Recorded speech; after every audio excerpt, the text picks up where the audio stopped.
Hello and welcome to this week's episode of Talking Skritt. I'm your host John, better known as Dale, around Yaxbone, with a fantastic show for you.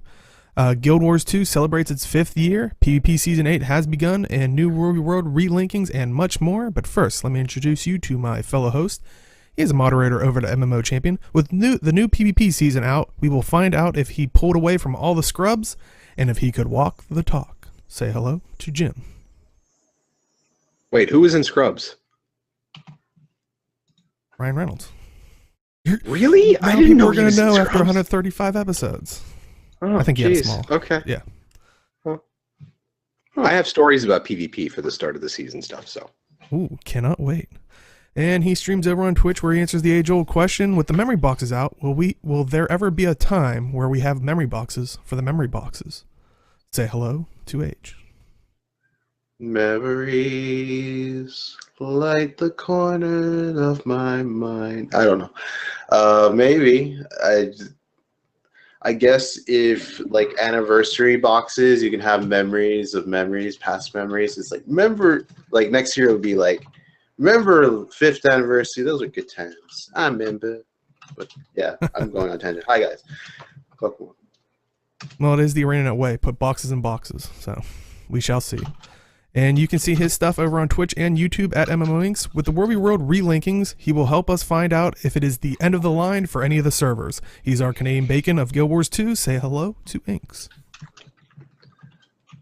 I think for EU, the linkings mean probably a lot more. Yeah. We'll see. We'll see. Well, let us jump right into it. So this past week, well, of course, the Guild Wars 2 5th anniversary, we kind of got, if you hadn't, or I think it's still, if you had the head start, you got your stuff like Wednesday or Thursday or something like that. Yep. Though I think the official 5th anniversary is on Monday. So yeah. They are going to be doing a live stream on Monday, August 28th at noon Pacific. They'll have developer guests, which that's kind of interesting. A lot of people are wondering, you know, is it going to be like, you know, guild chat where it's like, oh, a guest developer, which is one of their developers, or is it going to be like guests of, you know, that were like maybe past developers coming in to be like, I remember launch day. I don't know why I had to do an old man voice, but. Do you remember? Pepper's Farm remembers. Yeah. I imagine it'll be people who are still working at the company when it launched in 2012. Yeah. Yeah, that's what I suspected, but a lot of people are like, oh, Colin's going to show up. I'm like, whoa, whoa, whoa, whoa, whoa, whoa. They do also have to work probably that day. I mean, you know. I mean, it is a Monday. Yeah. It is a work day for most people. Yeah. It's going to be mostly people who are still working there, just some memories of past stuff that happened. It doesn't necessarily have to be from 2012. So. Yeah. But Why does 2012 feel like it's so long ago at this point? Because it was forever ago. Mm. Half a decade. It feels like a really long time. Oh boy. But in game, just like every year on your character's birthday, and this has started to get interesting in the past couple years, because the birthdays are character based, but now there's also account attachments to it that aren't triggered by your account. So we'll definitely explain it. So with the 5th anniversary birthday gifts, you get one experience scroll instant boost to level 50. 2 birthday boosters, 5 teleport to friends, and 1 exuberant die kit, which we'll talk more about later because they also added that to a gem store bundle. 1 birthday card, which when you consume it gives you 5,000 karma, and the relentless title. So you can kind of see their the back. Before we ask any other questions, Inks, do you have a character that will get a 5th birthday? Absolutely. Yeah, I already got my birthday. Okay, I was curious. Yeah. I think they're trolling us with the experience scrolls at this point. Yeah. Because what are we going to get in 3 years? It'll probably just stop at 80 and, you know. Yeah. And then Savage. you won't have to buy the install ladies. Feels good. Yeah, but no, if you use the level up scroll, you'll have to click through all those prompts. That's what macros are for. Careful. That's yeah. But yeah, I agree with chat. Like more unstackable level up scrolls, and then yeah, like you guys were saying, what happens once they get past 8 years, which would be a level 80 scroll. So maybe you're gonna get a level 80 scroll and then a level 10 scroll. Oh God, please no. I mean, they'll probably just keep giving you level 80s after that, right?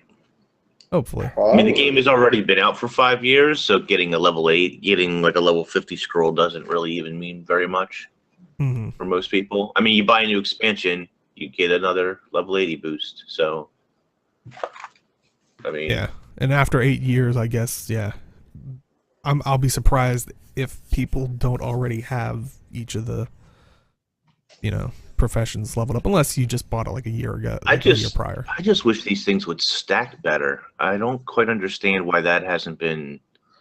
I want to be able to consume them on a max level character for shards. Yeah, that would be awesome. Oh Yeah. man, that would actually be useful then, right? Mm-hmm. Yeah. Give me 50 levels, give me 50 shards. Why not? There's like, I don't see why not. I don't see the downside to that. I mean, I could really see don't. spending a bunch of time in Silver Waste and making just as many shards from level ups. So, And why add it? Let me use my level 80 boost. Like, I have no use for these things. I'm going to use it on a key farmer and then delete the key farmer. Level 80 key farmer. Can't wait. Efficient. I mean, I don't know. I agree. There needs to be a use for people who don't want to make more alts or just don't want to key farm or anything like that. Just my wife is a good example of someone who has 10 characters. She's got 2 elementalists in one of each class.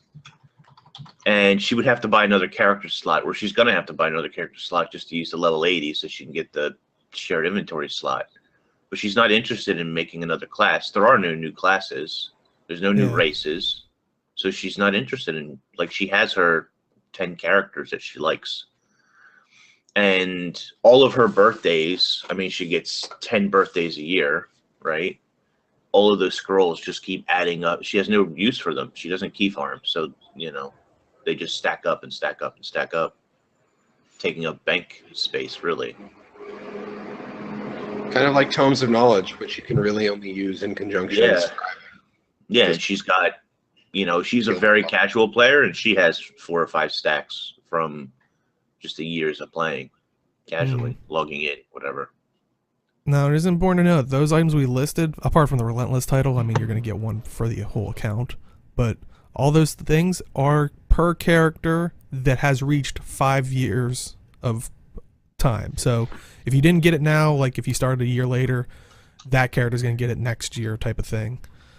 But the thing that unlocks account-wide and is only one time for the whole account, so if you have 10 characters, you're not getting 10 of these, so that's important to note, if you remember last year, they started with these backpacks of the different, seems like themed after the different races of Tyria, like playable races of Tyria. And also, you get to choose 2 of these luminous weapons for this year. I think it's pretty nice they let you choose 2 weapons. Because really, they could have just said you get to pick 1. Yep. Mm-hmm. And I think ArenaNet's pretty smart about this because they're giving themselves a lot of longevity. The backpacks were 1 a year for 5 years, and now you're going to get 2 weapons a year for however many years until the weapons are 8 gone. 8, There's whatever. 16 land weapons. Yep. So they're solid. So now every year they just need to come up with an extra little something. Mm-hmm. Well, which on top of those items, because those are kind of the big physical things you're going to see, You also get one Anniversary Lounge Choosy box, which you can choose a Captain's Airship Pass, a Royal Pass, or the Mistlock Sanctuary Pass key, and it's only a 2-week one, so don't feel like you got gypped out if you bought it in the gem store. It's kind of the 2-week version. Yeah. So that's kind of nice. And on top of that, you also get one guaranteed wardrobe unlock. So, which I got one of the Bloodstone dies, which I think is a good value on mine. oh, nice. I got some Black Lion ticket skin. I don't even know which one. Well, that's Clearly, pretty didn't. Account value. That's all that matters. 'Cause that's the important thing. It can pick stuff that's from the gem store, Black Lion Trader. But the biggest thing is you'll want to get the easier ones out of the way. That way you don't actually get that one instead. That's usually been the people's strategies for it. What'd you say you got, H? I got a rock. A rock? That's You got one of the Charlie pet Brown rocks. reference. Never mind. Anyway, Yeah, I kind of hoard mine until I want to. So yeah. Yeah, like if you don't have a lot of stuff unlocked on your account, like a lot of the basic skins, like even the Karma skins, let's say, you really, like in my opinion, I don't think you should use it until you go through and unlock a lot of, unless you don't care, Because I had heard somebody say like they used theirs and they got like a green mini pet, and I'm like, I don't know, like I would be bummed if I opened that. Do you know what I mean? yeah. So if that was me, but then again, maybe a lot of people don't really care about.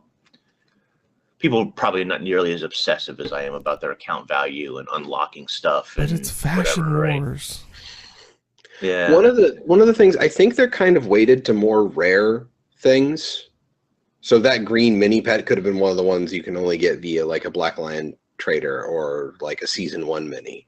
Or Yeah, it something was like that it you was like a literally Season 1 mini. Yeah. Yeah. So it's something you literally can't get anymore. So that's still decent. Well, I mean, you buy it off the trading post. Anyway, I yeah, didn't know if they were available there. So some of them are. Yeah, a lot of them are. So it's just one of those things where I think it's weighted to be more rare stuff, but I could be entirely wrong on that point. So it just feels that way anecdotally for the 3 that I've gotten. Well, and a couple of months ago, they added 700 more items to the wardrobe unlock. So like with the visual weapons and armor and such, like that kind of stuff. So there's a lot in that. There's a lot in that wardrobe unlock. I remember there was a guy on Reddit who had, and I'm wondering if he still has everything unlocked, but he had unlocked everything that you could get from the wardrobe unlock. Now there were some things, and we'll talk about this shortly, that you still can unlock. Like the Molten Jetpack is not a skin that can be unlocked via wardrobe. The celebratory baseball cap you can unlock. There's a couple of them that are like that. But pretty interesting.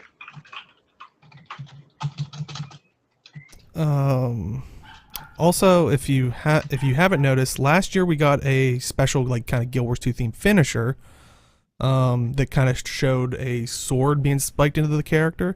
And funny enough, if you're a fan of that one and want to match it up, it is actually the one-handed sword for the Luminous set. So if you want to use that one, I've seen some people on Reddit actually want to use that and now use the finisher, and it works pretty nicely. It's cool. Yeah. Yeah, that's one of the I always liked that sword.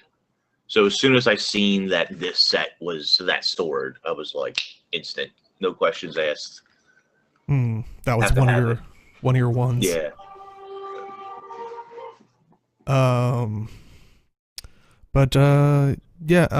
What other ones did you gravitate towards? Like, I think Jim was talking about. It sounded like he set up his Guardian for the expansion. So I guess you got Axe. So. Okay. I got Mace, Axe, mostly, for setting up for expansion, and the Mace I got for like a themed Angelic Guardian. I guess that's. I actually, like I said, with all the other stuff, I'm kind of sitting on it until I, can pick, or like it's like I really like this. You know, I want this as a weapon skin. I don't want to get stuck 2 years out because, or you know, being like, oh, I found the perfect weapon and it's that one, and I just had my 5th birthday. I have to wait a whole year.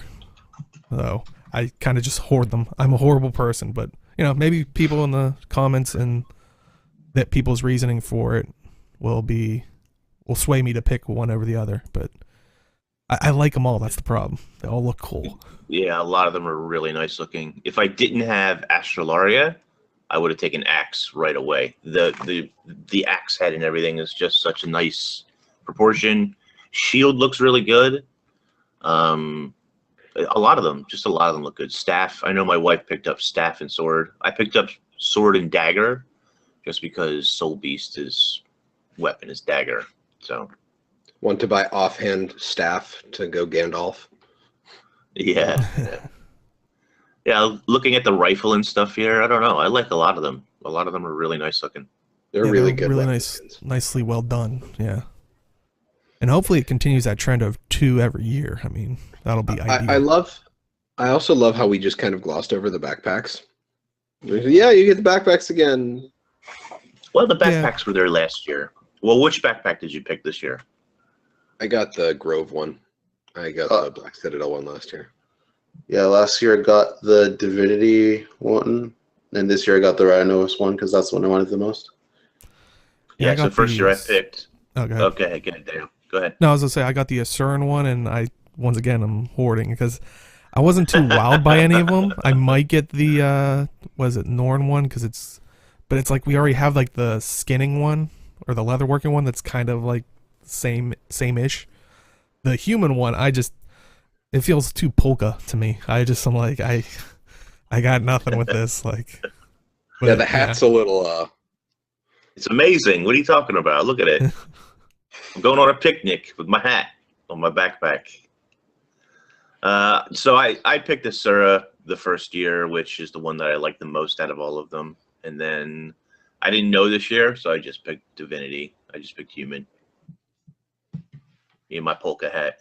I just embraced it. It's not a backpack I'll ever use, sadly, but yeah, that's whatever. It's cool. Too. It's cool. Next music toy they introduce is an accordion. Awesome. They don't have the bagpipes. I was hoping for the bagpipes, but yeah, that'd be amazing. Any other thoughts on the birthday stuff? Actually, I'm saving my anniversary lounge pass till I get like a 2-week cycle before the expansion comes out, and then when the expansion comes out, I'm going to use actually the one I got for pre-ordering with my Ultimate Edition. Oh, so, you like, don't have pass already for any of the places? I don't have a pass. I'll say that's my problem. I'm sitting here. I'm like, oh. I have Terrace passes. I just never use them. But since this one's going to expire, I'm going to fit out that way. I'm lucky enough that I have them, and so for me, I don't know what to do with it. Throw it out, I guess. I don't know what to do. Sit in my bank. One day I'll say, this bank looks cluttered, and I'll throw a bunch of stuff out, and that'll be one of the things. I don't think Deo could bring himself to do that. I've deleted a lot of Bloodstone and stuff, like the Ascendant stuff. I can't do I don't anything do it with. often. Oh. I don't do it often, but every once in a while. Everybody knows deleting Bloodstone dust doesn't count. It's funny. I actually have some backpacks from like season 1 and stuff, where bags, like trick or treat bag and stuff. I don't even have the character, so I can't even use it. It's just sitting in the bank because I don't want to throw it out yet. Oh boy. Well, I would say if anyone has a pass but doesn't have Mistlock Sanctuary, we should use that one. That's the one I grabbed, just so I could see the low grav effect and that, because, you know, who knows, maybe I'll buy that when it comes out and I'll keep it on a character. The Lily of Elon is sitting in one of my shared inventory slots right now, so. Mm-hmm.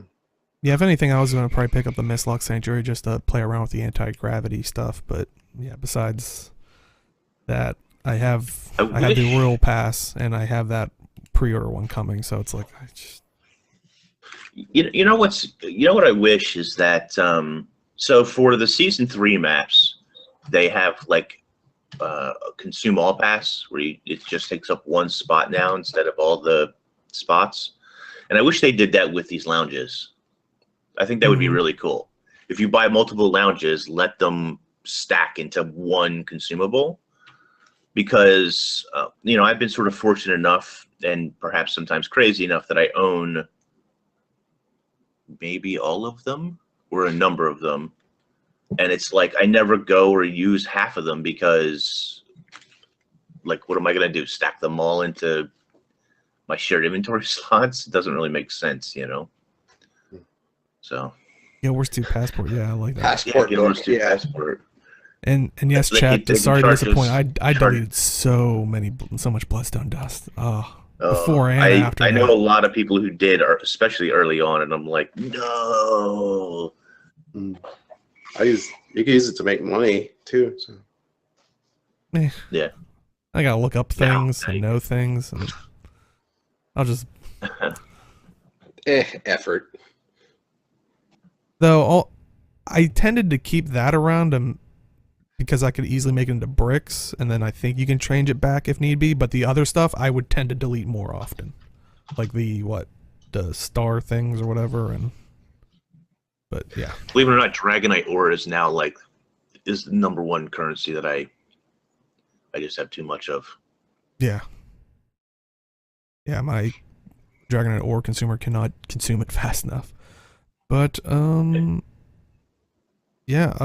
so this past weekend was Gamescom, or this weekend it's still, but this past week, whatever. It's long, yeah. Was Gamescom, and they had a community thing, but interestingly enough, looking forward, because this is going to kind of relate. ArenaNet tweeted, or Guild Wars 2 tweeted out that the first 500 people would actually get one of these nice little loot bags if you go to the PAX party in Seattle. So they did say on Twitter to send to @ArenaNet via Twitter, DM your full name and the full name of your +1 to be added to the VIP list, and basically get there early. So because the first 500 people will be getting that. But interestingly, it might have a little bit more stuff in it if Gamescom is any indication of it, which thank you to Black Lion Daily Herald on Facebook. You can actually have it here, hold on. They show off some pictures of like that bag and some other loot. So is it the same stuff in there? You know, let's hope if you are able to go. But you can kind of see like an art book in there, kind of the lanyard with a pass thing. But yeah, your thoughts on this? Me too. I want one. Give it to me. Yeah, Yeah, can you ship one to me, please? I'm a bit sad that I won't be there. And you know what would be even cooler? Here's what I would do with the art book. I don't know, there's going to be a lot of devs at this party. Now, I don't know all the devs that are going to be there, but I would have a bunch of them sign the art book and stuff. Yeah. At least the cover, and then if a particular artist was there who actually did some of the art, then of course I'd have them sign the actual, picture or whatever. Mm-hmm. That's a good idea. Believe it or not, Zlint, I actually like these. I was going to call them tchotchkes, but that's not what it is. I like these little, the swag that you get or whatever. Yeah, I'll say I'd be hard pressed to call an art book a tchotchke, because it's not like the lanyard thing. I don't know why that okay, came to my that mind. you see that. Well, I mean the lanyard thing, like the backpack thing. That's kind of what you'll see at a lot of convention tables. Like here's this with our logo on it, which honestly I think the backpack is better done just because it has the actual art on it. Mm-hmm. Instead of most companies, it's well, here's just our logo on a backpack. So there's more to it at least. But yeah, I think it looks fantastic, and I saw a couple people, and I was waiting for this. It kind of brought up the idea of why could this be a collector's edition thing? Because the art book is very collector's edition-esque type thing that you usually see in other collector's editions, and also the launch one, but it's usually like the bread and butter of what you find in a physical collector's edition.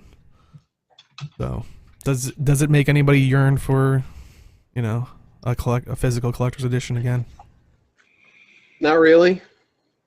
I like collector's editions. I wouldn't mind one.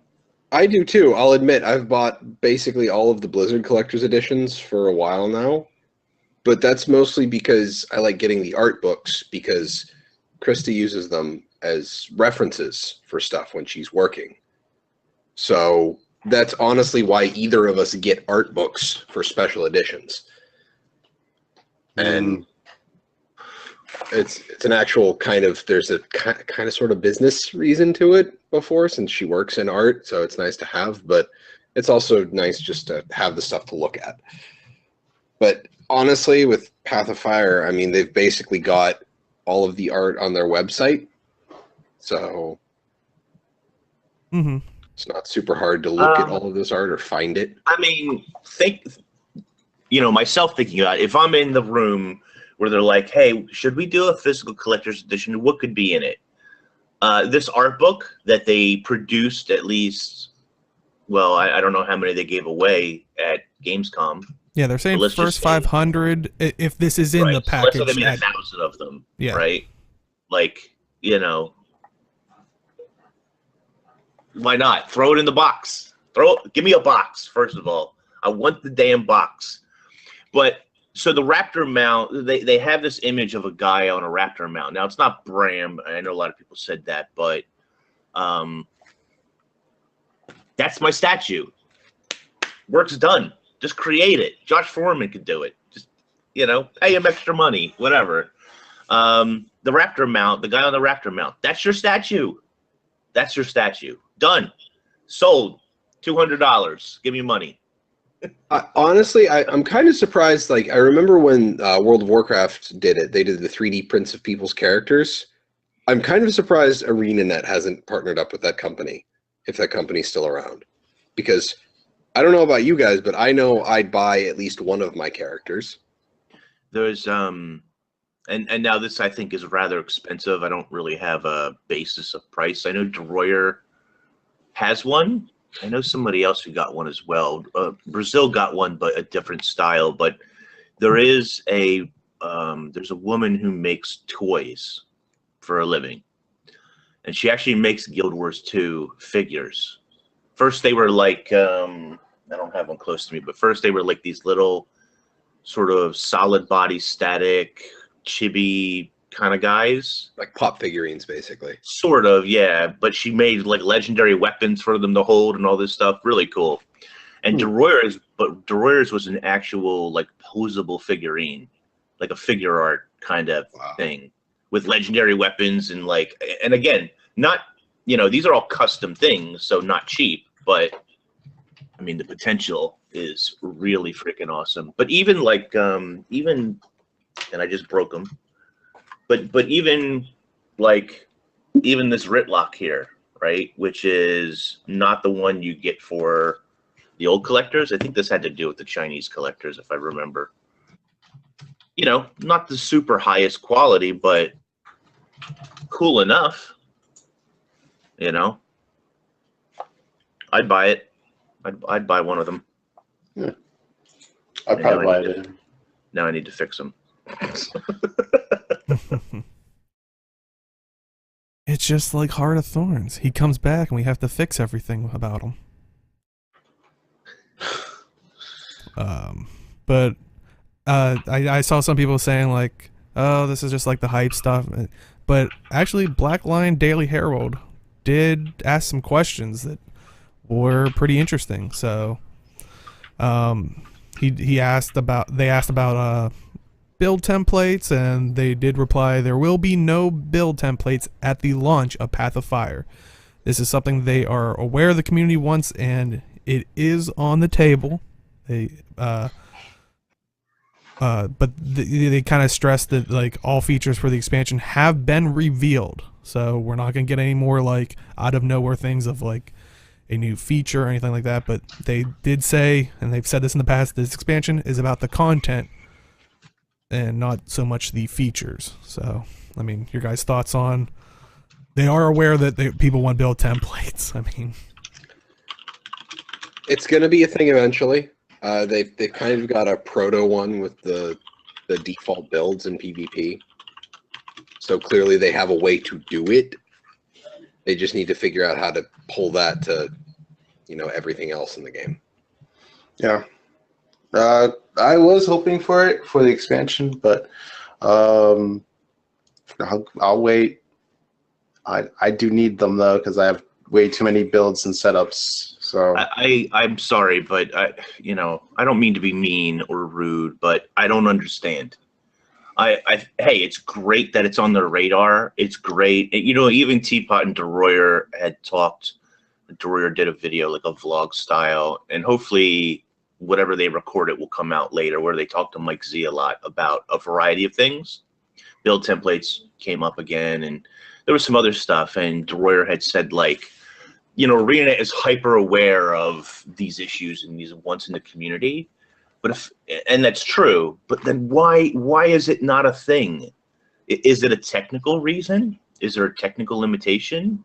And if there is, then how are these third-party apps doing it then? Like, there are third-party solutions for this. mm-hmm. This is a big feature. This is huge for a lot of people. I was unaware that there were add-ons or stuff that could run concurrent with Guild Wars 2 that could give you templating. It's sort of a it's not the smoothest of systems, but it technically works. I think it's one of those more of like an armor system. But regardless, like, right. This is important to a lot of people. It's a big feature. I know you're aware of it. That's fantastic, but the one thing that I think is the issue is they're trying to decide what to do with enhancements. Personally, I just kind of want them to be like, you have set these pieces of equipment, which all have unique identifiers, because that's just how shit like this needs to work in coding, is you have Helm XYZ in this build, and if Helm XYZ is in your inventory when you say equip this build, click. That's all. I know people are like, but what if I want to change? What if I want to have multiple builds for multiple things? We're like, well, if you have multiple builds where the infusions and the runes are different, you're going to have two helms or two sets of gear that have the same stats with those different runes and infusions. Because having them automatically alter the stuff that is in your gear already in PvE is something that has a cost associated with. That's one of the gold sinks that exists in the game. To let things still have value. Not for legendary armor. Not for legendary armor, no. But I still think even then they might end up having it just be a manual process where if you want to change the runes, you change the runes. Yeah. Because it's not, to me, it doesn't strike me as some kind of... Legendaries might also be a secondary, like, technical limitation to it, is how do they handle legendaries? Like, do they have to tie into the legendary system so they can automatically swap the stats and everything? I would say, yeah, because all you have to do is see, like, oh, do you have legendary armor that suits your class? Yes. And then you go in, do you put in the right stat if you have, like, the right expansion, so on and so forth. And then you would have, and then do you have the rune in your inventory? Yes, put it on. See, Zlent actually brings up a good point in chat, is not bothering with, like, a swap system, just literally having 1, 2, 3, however many gear sets that you can equip to the character, and you just click a button. Kind of like the weapon sets in Guild Wars 1. Because if I remember right, they weren't in your bags, they were in the equip slot. That's true. So it takes it out of your inventory. You don't have to do any inventory management. You don't have to worry about accidentally salvaging or selling something. It's just all equipped to your character, but the active stuff is whatever your active page is. And you can do the same thing for runes. And then you could tie into a chat command, and you could be like /gear set 1 / trait set 1. And you have like a little macro on your keyboard whenever you're out of combat. Bip. Well, and like what Chad is saying, and like what you guys are hitting upon, it's like it's so hard to like, what are we considering build templates? Because, you know, chat, like Uncultured Savage is talking about the Guild Wars 1 templates where, yes, those were more simple. They were, like, they didn't change out your gear. They didn't change out your weapons. They just switched out the stats and played around with the numbers. I think they could implement that, but I think they want to go with a route of like what you guys are suggesting, and I would prefer, and also what so many other people were suggesting of, like, you know, switching out weapons, armor, you know, if you have legendary armor, easily switching out the runes and stuff like that, and because that's kind of what you have in PvP with that shred of, this is the starter build if you want to try it out. But well, so I guess what baffles me even a little bit more is they have the basic groundwork for a system in PvP for this already. Now, PvP is a little bit different because runes, sigils, gear, and so forth is from a selectable menu and not from your inventory necessarily. Although weapons can be pulled from your inventory into that automated system. But that feels like the groundwork for it, right? That they can build upon. mm-hmm. And, you know, my guess really is that, yes, ArenaNet could release probably a basic version that most people would be happy with for the time being, but that's not really what they're known for. It's not really their style. They want it to be this full, complete, functioning. They're happy with every single piece of polish that they've done to it before they release it. And while I appreciate that, I really do, I think even a basic working version where you can just switch your builds, forget gear for a second, where you can just switch your builds on the fly and have it saved would be super helpful, just to start with, and then go from there, build from there. You know, it's not like Guild Wars 2 isn't known for reinventing the wheel 6 times over. So get a basic version working and then go from there. Yeah, it's just how I feel about it. Out of all things, I wish they would come out with like what you're saying, a basic version that just has like basically the build templates and like the little chat code that's how they usually switched them over. I remember in Guild Wars 1. I'm wondering if they're a little bit nervous from, I mean, no matter how much you slap beta on it or testing, or because I mean, looking for group, as soon as it came out in beta, you know, everybody was like, this is horrible, this is blowout. It's like, well, tell them that, voice your opinion on that. Like, they're like, nope, this is the worst thing ever, they should never. It's like, well, it's a beta, it's testing it. So nothing is beta, everything must be perfect day one. Yeah, exactly. But I'm wondering if they're worried about that. Honestly, I would be happy with just that, switching out the traits thing, or at least to be able to save it, because right now I just screenshot it and kind of put it in a folder.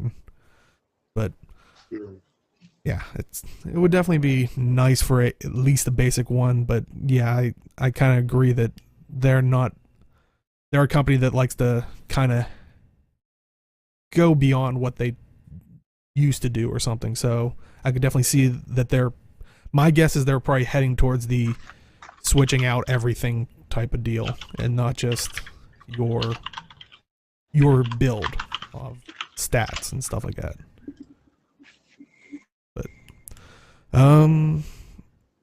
they also talked about considered adding a new race for POF, and Mike just said no, and then added that new races in Guild Wars 2 are not impossible, but very unlikely, and to basically appear in the future. But implementing them would require a lot of resources that can be spent better on creating new content relevant for all players. So, sorry to pull that Tengu band-aid off too quickly for everybody, but yeah. Yeah. Honestly, that's not a big deal. That was honestly kind of an expected response, given that everything, right?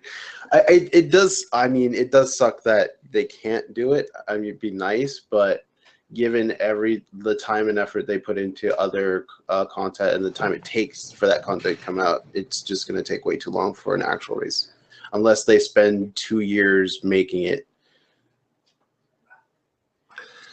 Yeah, I know that's reality. I just hate hearing that excuse or that reasoning. Excuse is the wrong word. I just dislike hearing reasoning.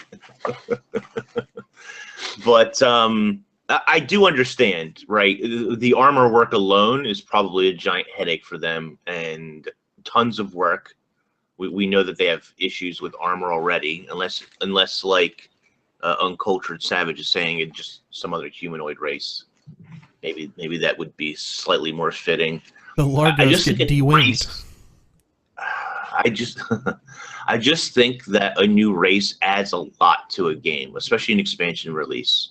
I think it pushes gem sales for new character slots. I think it pushes gem sales like in other ways when you're getting ready to make that character. And I think it adds a lot of extra playable time to those sorts of things. Not to mention, it would also add a new cultural weapon set. It would add new armor, cultural armor. But the only thing he said, it's not impossible, but not likely. If a new playable race was particularly centric to the game, to an expansion, I think it might be more likely. If we have something that truly focuses on what the hell's going on with the Tengu in a really big way, that having the players play as a Tengu would make it even more impactful, I could see it happening. But you got to think about how they're doing all the ambient dialogue stuff. How do you have a Tengu go through Heart of Thorns? Is there just no dialogue? No, all that stuff has to be reworked, which is a huge undertaking, and that's why they don't do it. So the farther the game, the older the game gets, the harder it will be to make a new race, the more work it will be. So I think it would have to be something that would be considered truly make or break for an expansion if they were going to add another race. Here's one thing, and I'm not saying it's not a lot of work, because it is clearly a lot of work. If they add a new race, they don't have to necessarily redo the personal story with Zaitan. That doesn't necessarily have to happen. They do have to rework the dialogue in-game for Heart of Thorns. They do have to rework it for POF. But remember, they're not doing side-by-side cutscenes anymore, so it's really voiceover work that's being added in there. And again, I'm not trying to make light of that. That is a ton of work and a ton of cost. It really is. Probably one of the, if you're looking at a pro-cons list, don't get me wrong, there's a lot of cons to why a new race doesn't necessarily work, but I just think there's a lot of pros to it as well, and I think it adds a lot to an expansion. And again, it's not like they're saying no, never, ever, but I think if they could figure out an elegant solution to some of the cons, then it would make it more likely for them to take a chance on something like that.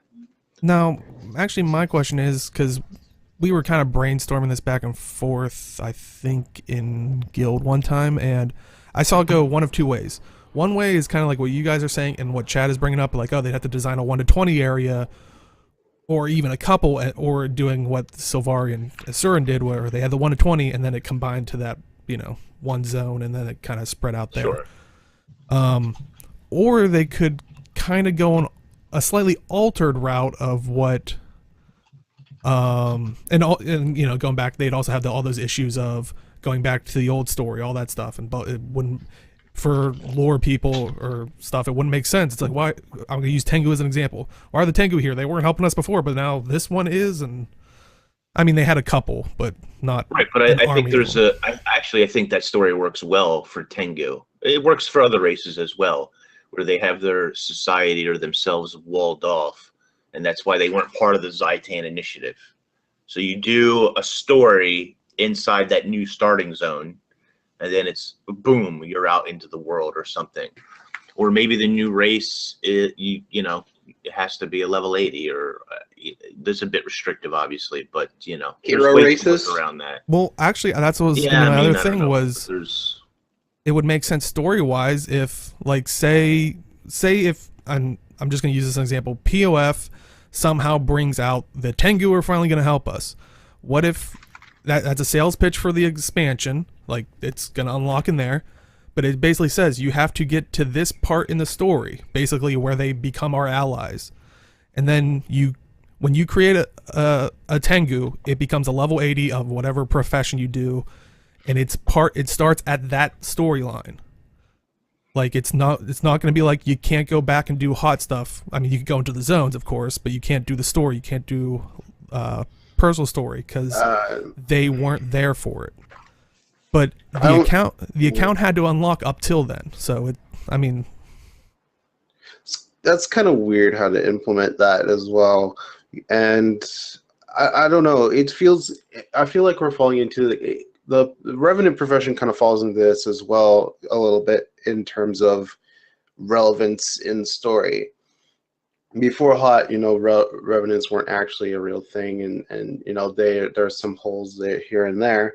I think a new race would actually bring about more of that issue, but I don't think people should be tied into, if you play this race, you can only play up to this part of the story. Maybe some new players are coming in and want to try out personal story or play living story. That actually provides jump sales for in that respect. So I don't see them ever doing that. It's a complicated situation, and I think that's why ArenaNet, for a lot of reasons, story alone, voiceover alone, armors, for all of these things and probably more that we're not aware of, is why they've decided to just pass on it for now. Mm-hmm. That's why the future for it currently doesn't look very bright. Yeah. It's a shame. Any other thoughts on races coming to Tyria? More races? I wish they would. Yeah. Love my dwarf. Some other kind of downer news is they also asked about the Queen's Jubilee and Dragon Bash, and kind of asked, is it going to come back? Well, unfortunately, it's kind of in the same state as Super Venture Box was. So, and they also said like Queen's Jubilee would require changes in the balance due to new elite specs, with the expansion coming up, and also because it wasn't for Hot, so they'd have to balance it around both sets of elite specs. Some of the bosses could end up being too easy and stuff like that, but they do want to bring it back in the future, but like they said, it's kind of in the same state that Sab was, which, hey, you know what it has going for it? It was already a holiday thing, so they don't even have to make it another holiday. Look, one step down, they're almost done, right? Right? Yeah.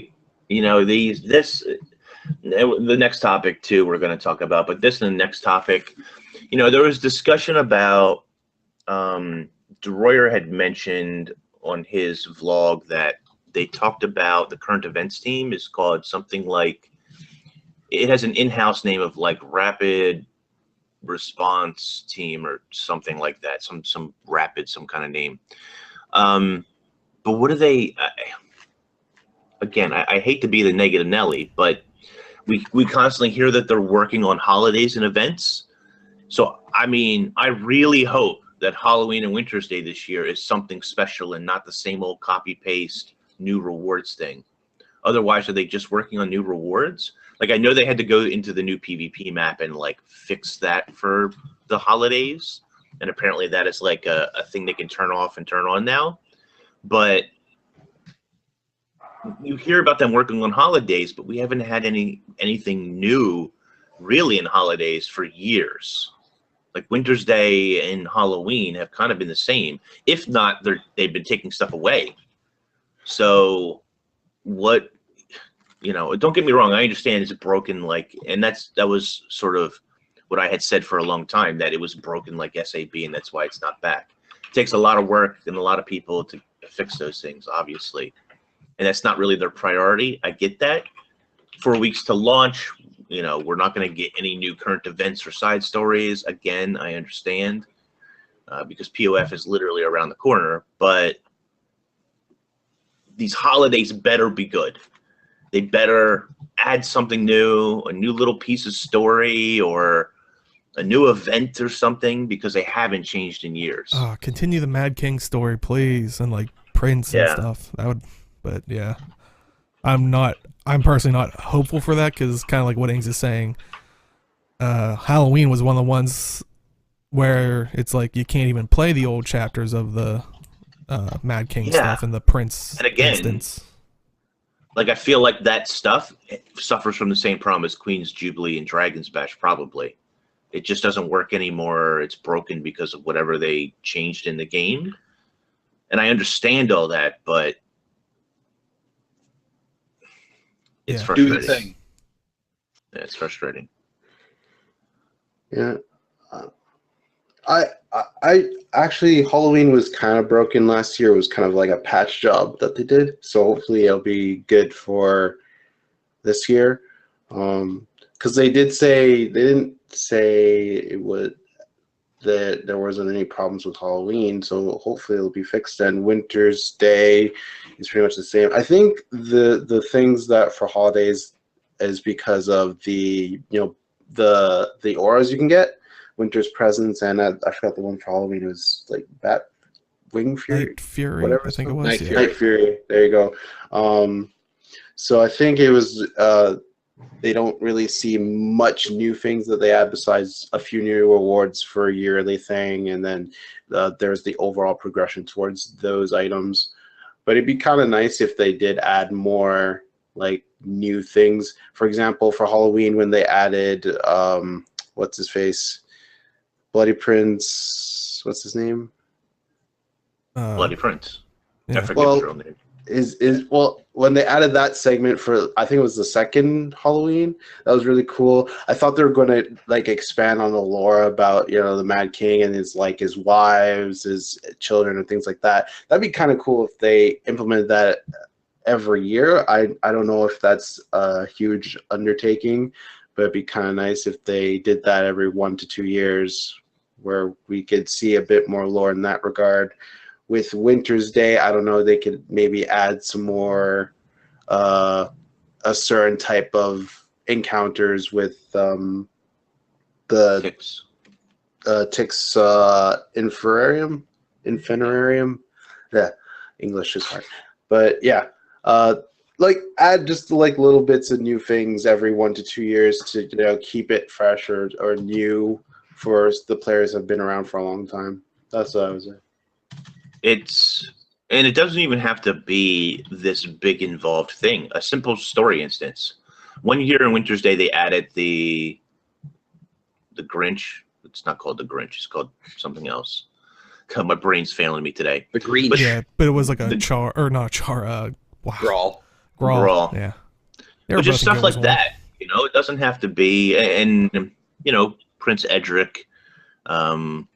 It doesn't have to be super duper involved. A simple story instance, a single one, maybe. Man, Yeah. hey, I don't know. see, chat was getting me excited about the Mad King and since we're going to Alona and those kind of areas, I'm like, oh, Tomb of Primeval Kings. There was a portal that Oh, yeah. eventually led to all that stuff, but I'm like, no, don't do it. And then Age gets me hyped up about freaking Winter's Day. What if the Asuran are like, oh, to celebrate Winter's Day like the humans did, so long ago, he makes robotic versions of Dwayna and Grenth, and then I mean, come on, That'd be fun. we got an angry god back. What if he's like, screw this, and starts punching the robots like we have a gah, but that's not gonna happen. Oh. There's a lot of cool ideas that could come out, and even the what was it? It was Grenth versus Dwayna thing back in Guild Wars 1. They could easily do that. I feel like that'd be really fun. Why do know a I lot feel of like people. Abaddon's head would make a good gumball machine? You just push down on his head and a little gumball rolls out of his mouth. Abaddon, Winter's Abaddon gumball machine. Oh, Oh man. the tentacles hold all the gumballs. My question is will it be a decoration? Because that's the one I will go after. Yeah, it's a Guildhall decoration. Oh boy. Oh, actually, no, that's not a bad idea. Actually, that sounds pretty cool. Just don't dance in front of it. Just give it a Santa hat, and then boom. Or I'm sorry, holiday hat. But kind of like what Inks was also said was they also mentioned that it's with 4 weeks left for the launch, it's don't expect any current events kind of leading up to the story, which is kind Which of I didn't. Yeah, I didn't, but I was, part of me was like, oh, that'd be like a nice little thing, like how WoW used to do, like, oh, here's an event that's like, you know, terrorizing all that stuff. Well, I would like to see that. Yeah, I wasn't really expecting it.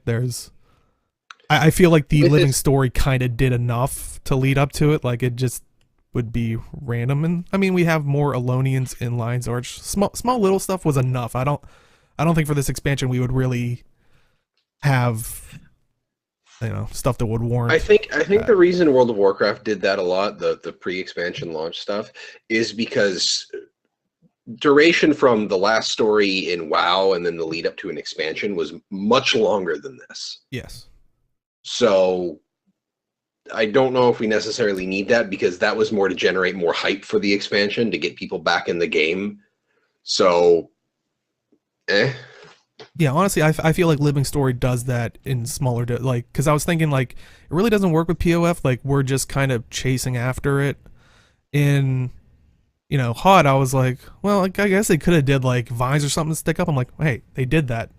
It was called it was the Living Story. Like, the vines were attacking other places. So, in a way, I think the Living Story is kind of that hype lead up. And now that they've kind of had a more consistent rate of delivery, it's not as bad where it was like, more Jamoths attacking in a year.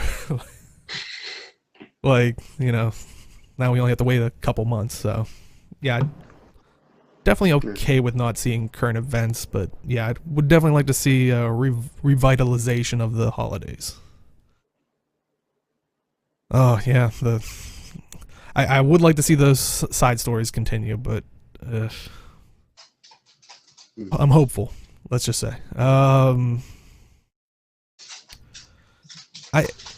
Do we want to talk about the next one? Because that could kind of be seen as like a bit spoilerish. I mean, that's not really spoilerish.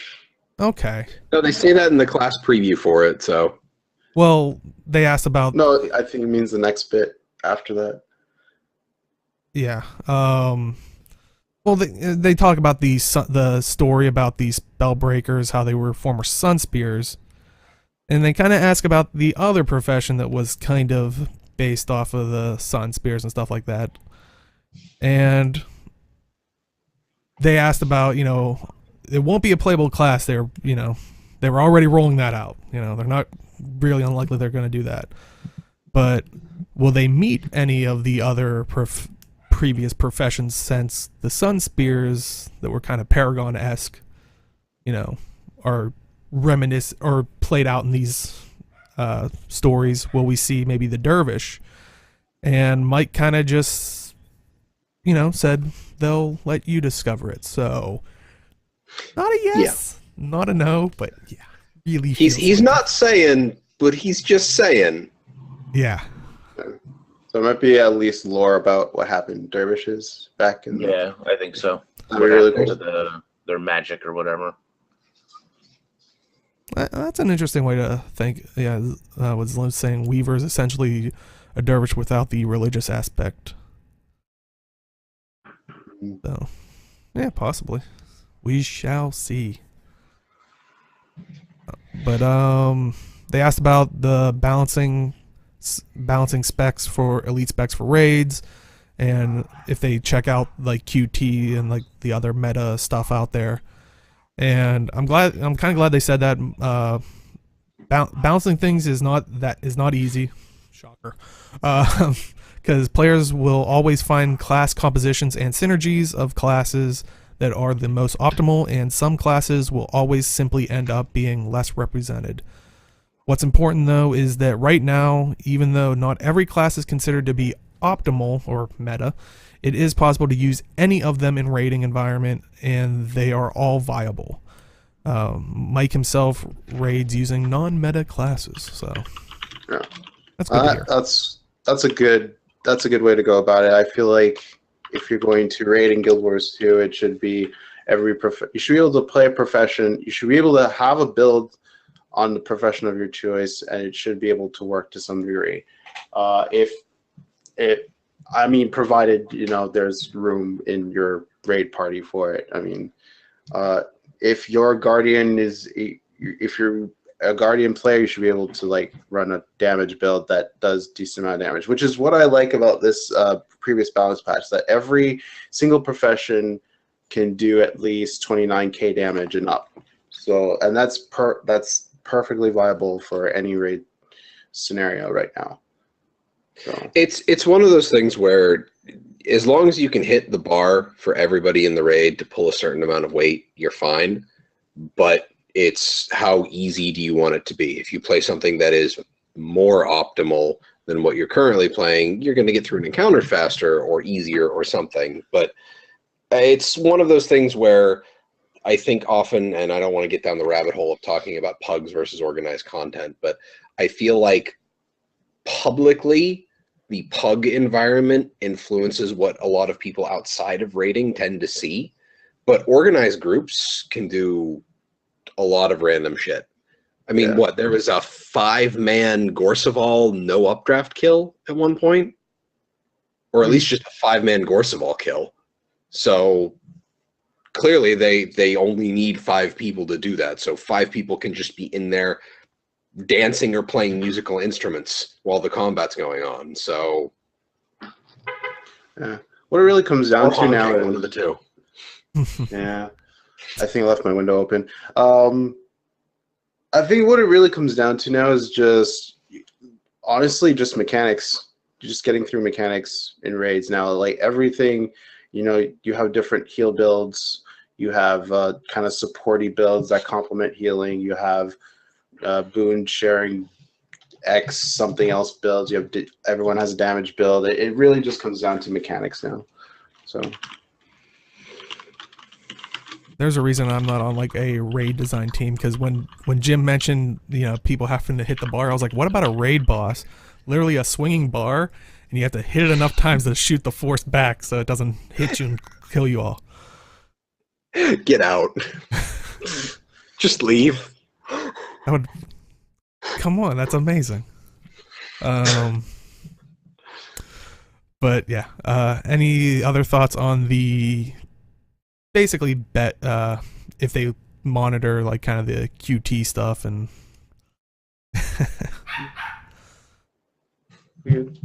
but also, oh, this one breaks my heart.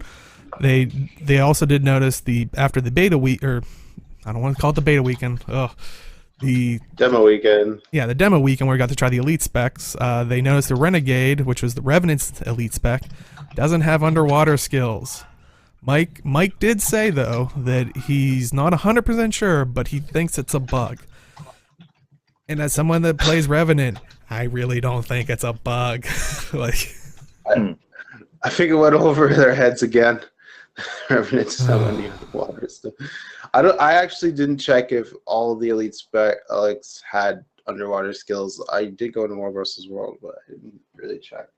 So I don't know how those skills work underwater, but kind of stinks that Rev, which has pretty much a set amount of utilities all the time, depending on your legend, doesn't have the underwater stuff done. So, well, I mean, you know, when we saw like the trailer of the scenes, it's like, you know, we saw scenes of like desert, you know, not a lot of water there. They saw snowy places. It's all frozen. We're fine. See, we don't need underwater, right? Oh. Well, that rolls right into the next point, which I love the response on this. Yeah. They also asked about improvements to underwater combat, because their reasoning was at one point we're gonna have to face the underwater dragon, which, you know, everybody named Steve Bubbles.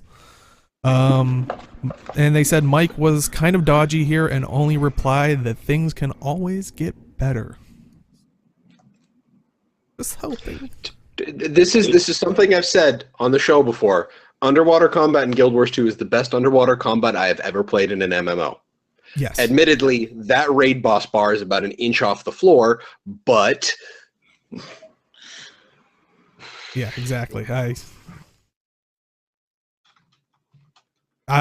would have to agree. Out of all underwater combats, I would pick Guild Wars 2, but that's not hard to beat. And yeah, that's the it's the nicest way to phrase it. like they're like chat saying that doesn't make it good though. True, it's better than a lot of underwater combats. It's still the weak point of the MMO, like all other MMOs, but it's better. Right. But and I'm kind of interested. You know, they're saying like we'll have to face the underwater dragon. I don't know, the way the story plays out. I don't think we will. They're kind of putting them all to rest. It's like I feel like we're going to try to do the same thing with, you know, Kralkatork and, you know, Bubbles. So, yeah, I'm kind of curious if that's not going to be the case. But I do hope they make underwater combat a lot better. That's, you know. Busting out the Futurama quotes.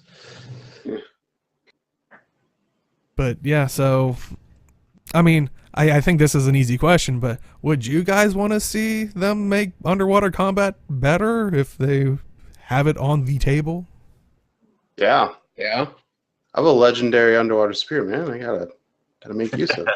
Oh, wow. Look, if they don't make the underwater combat better, I would very much like to get spears as an on-land weapon, at the very least, because there are a lot of really awesome spear skins. Yeah. So, A lot of cool elite specs could use a spear. Now to bring it around, would you want that before templates? Oh, yeah, there's got to be a hierarchy. There's give and takes. Template. No, templates are more important. yeah. All right. Well, I mean, any other thoughts of kind of what was said at Gamescom in this kind of interview-esque type thing? I would have liked to hear Mike Z's would he prefer Bumblepug or B-Dog? I would like to know about that. I think that's an important question. Come on, he can't comment on that. That's high level stuff. He's like that's even above me, and I like basically headed this, you know. And if he would have said Bumblepug, I would have been disappointed. Sad face. B-Dog. B-Dog. But well, let's not fight about this because there's other things to talk about. Season 8 PvP season 8 has begun. So I mean, basically, how did everybody's, you know, the first trial 10 matches go for placement? I thought you were going to say trauma at first. That's accurate. I tried to. So Tavik, who was watching Zero to Hero this Wednesday, said before we started the placements that we would get at least 4 AFK players and 2 people getting salty at my duo queue partner Chevron. Well, he got 1 person salty. We had 3 AFKs, and I'm gonna count another person as being AFK because they were just kind of running into the enemy team. Dang. Like 1v4, just kind of, and dying and just doing the same thing every time. And I'm going to count that as half because I'm going to count the next one. It was a bot. It had to be. We were in Kylo. It was a Necro. They literally ran from spawn to home, and that is all they did.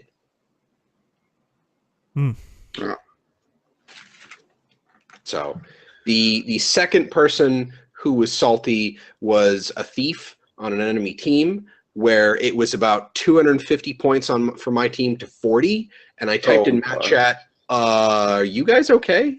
And then the thief got super angry in map chat and then tried to like pop all cooldowns and tried to kill me. Yeah. I would just let I have Well, that was the match with the Hammer Guardian, so you won that? The Hammer Guardian was on the enemy team. Oh, okay.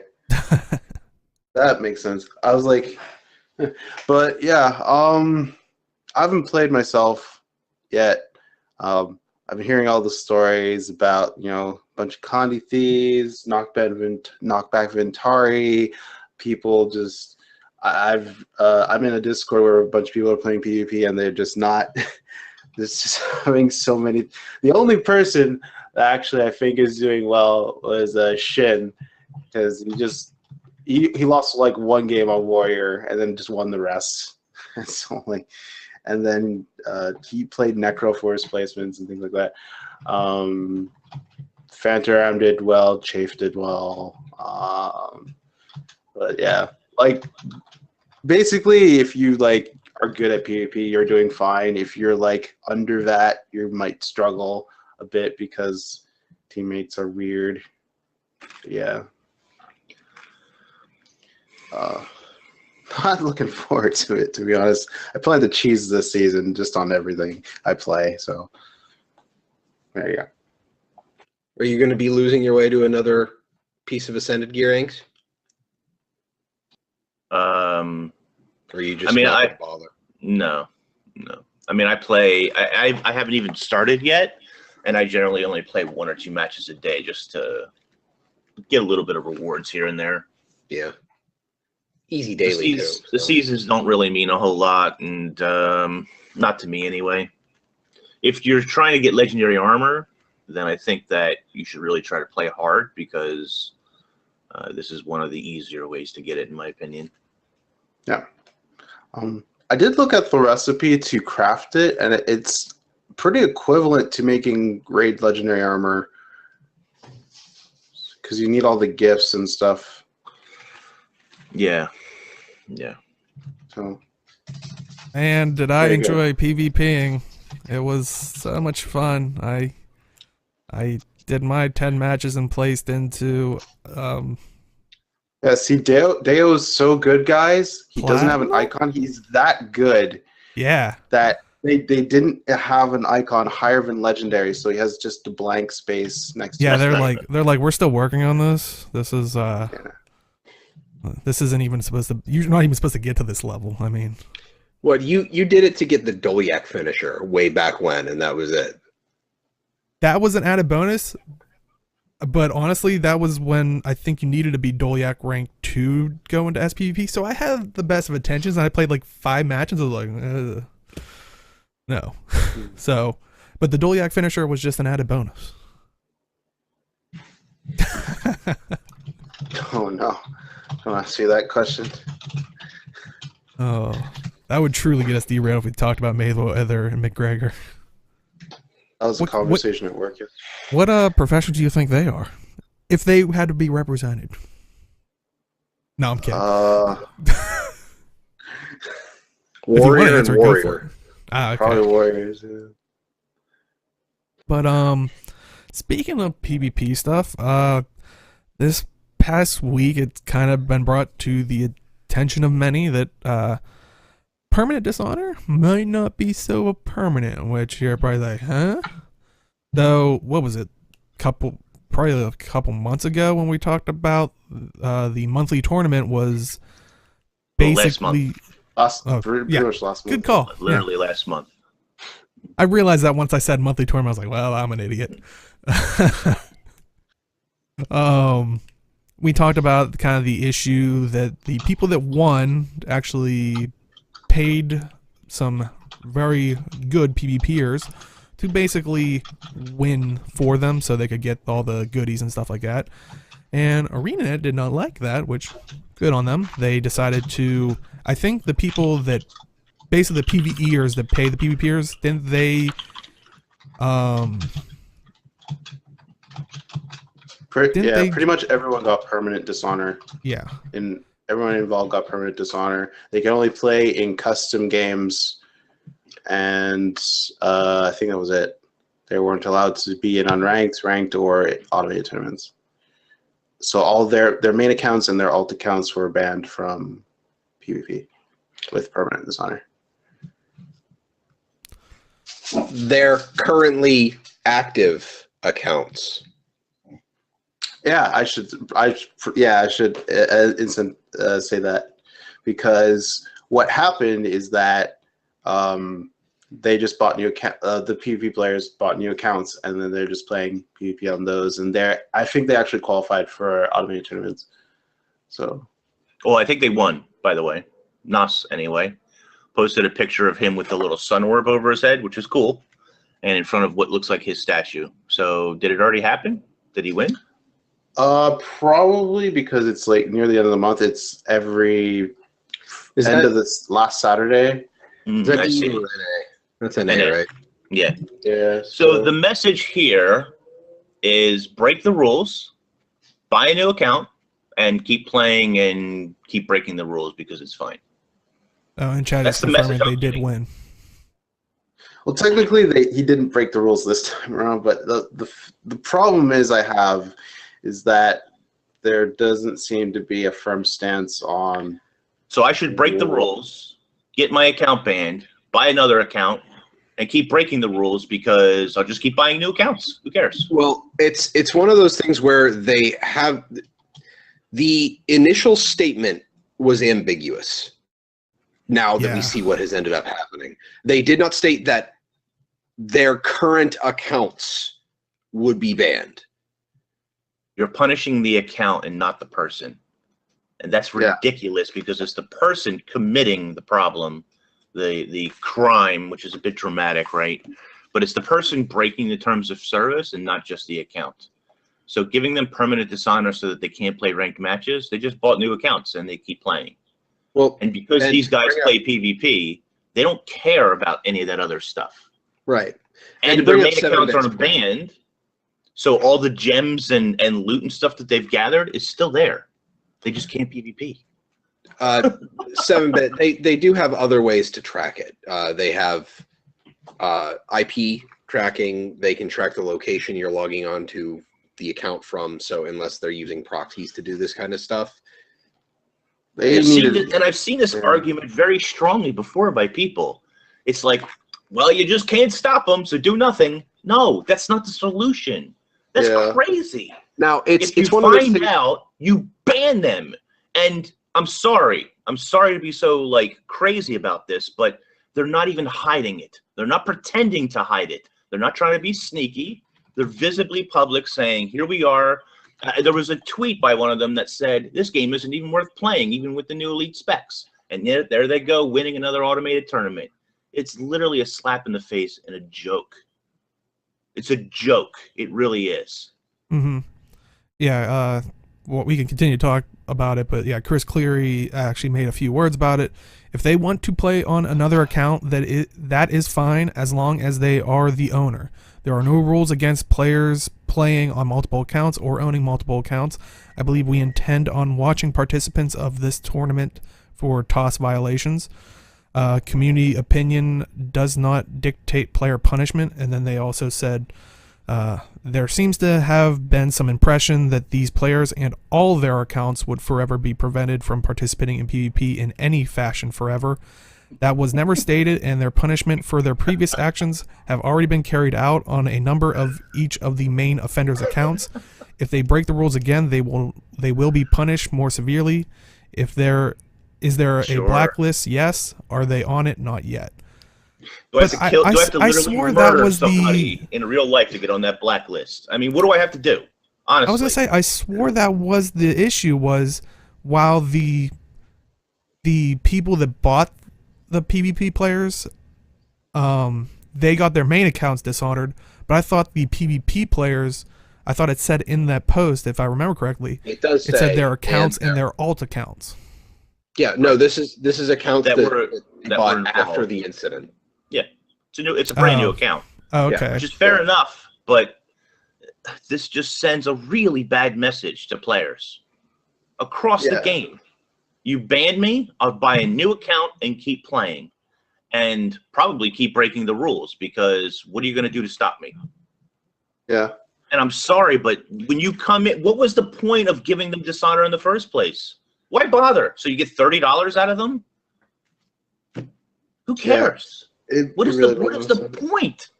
Honestly, I look at this and I just shake my head because it's literal. The highest level of frustration for me. Why even give them permanent dishonor? It's literally a slap on the wrist. They just buy a new account. They're skilled enough. They're very good players that they're just going to win the next automated tournament. And okay, they're not breaking the rules this time. Thankfully, good. I'm glad that they're not. But that punishment you gave them literally means nothing. It doesn't mean anything to them. They got $400 for playing on somebody else's account to win the monthly tournaments. They got permanent dishonor, which didn't stop any of their accounts, and they just bought a new one, and they win this month.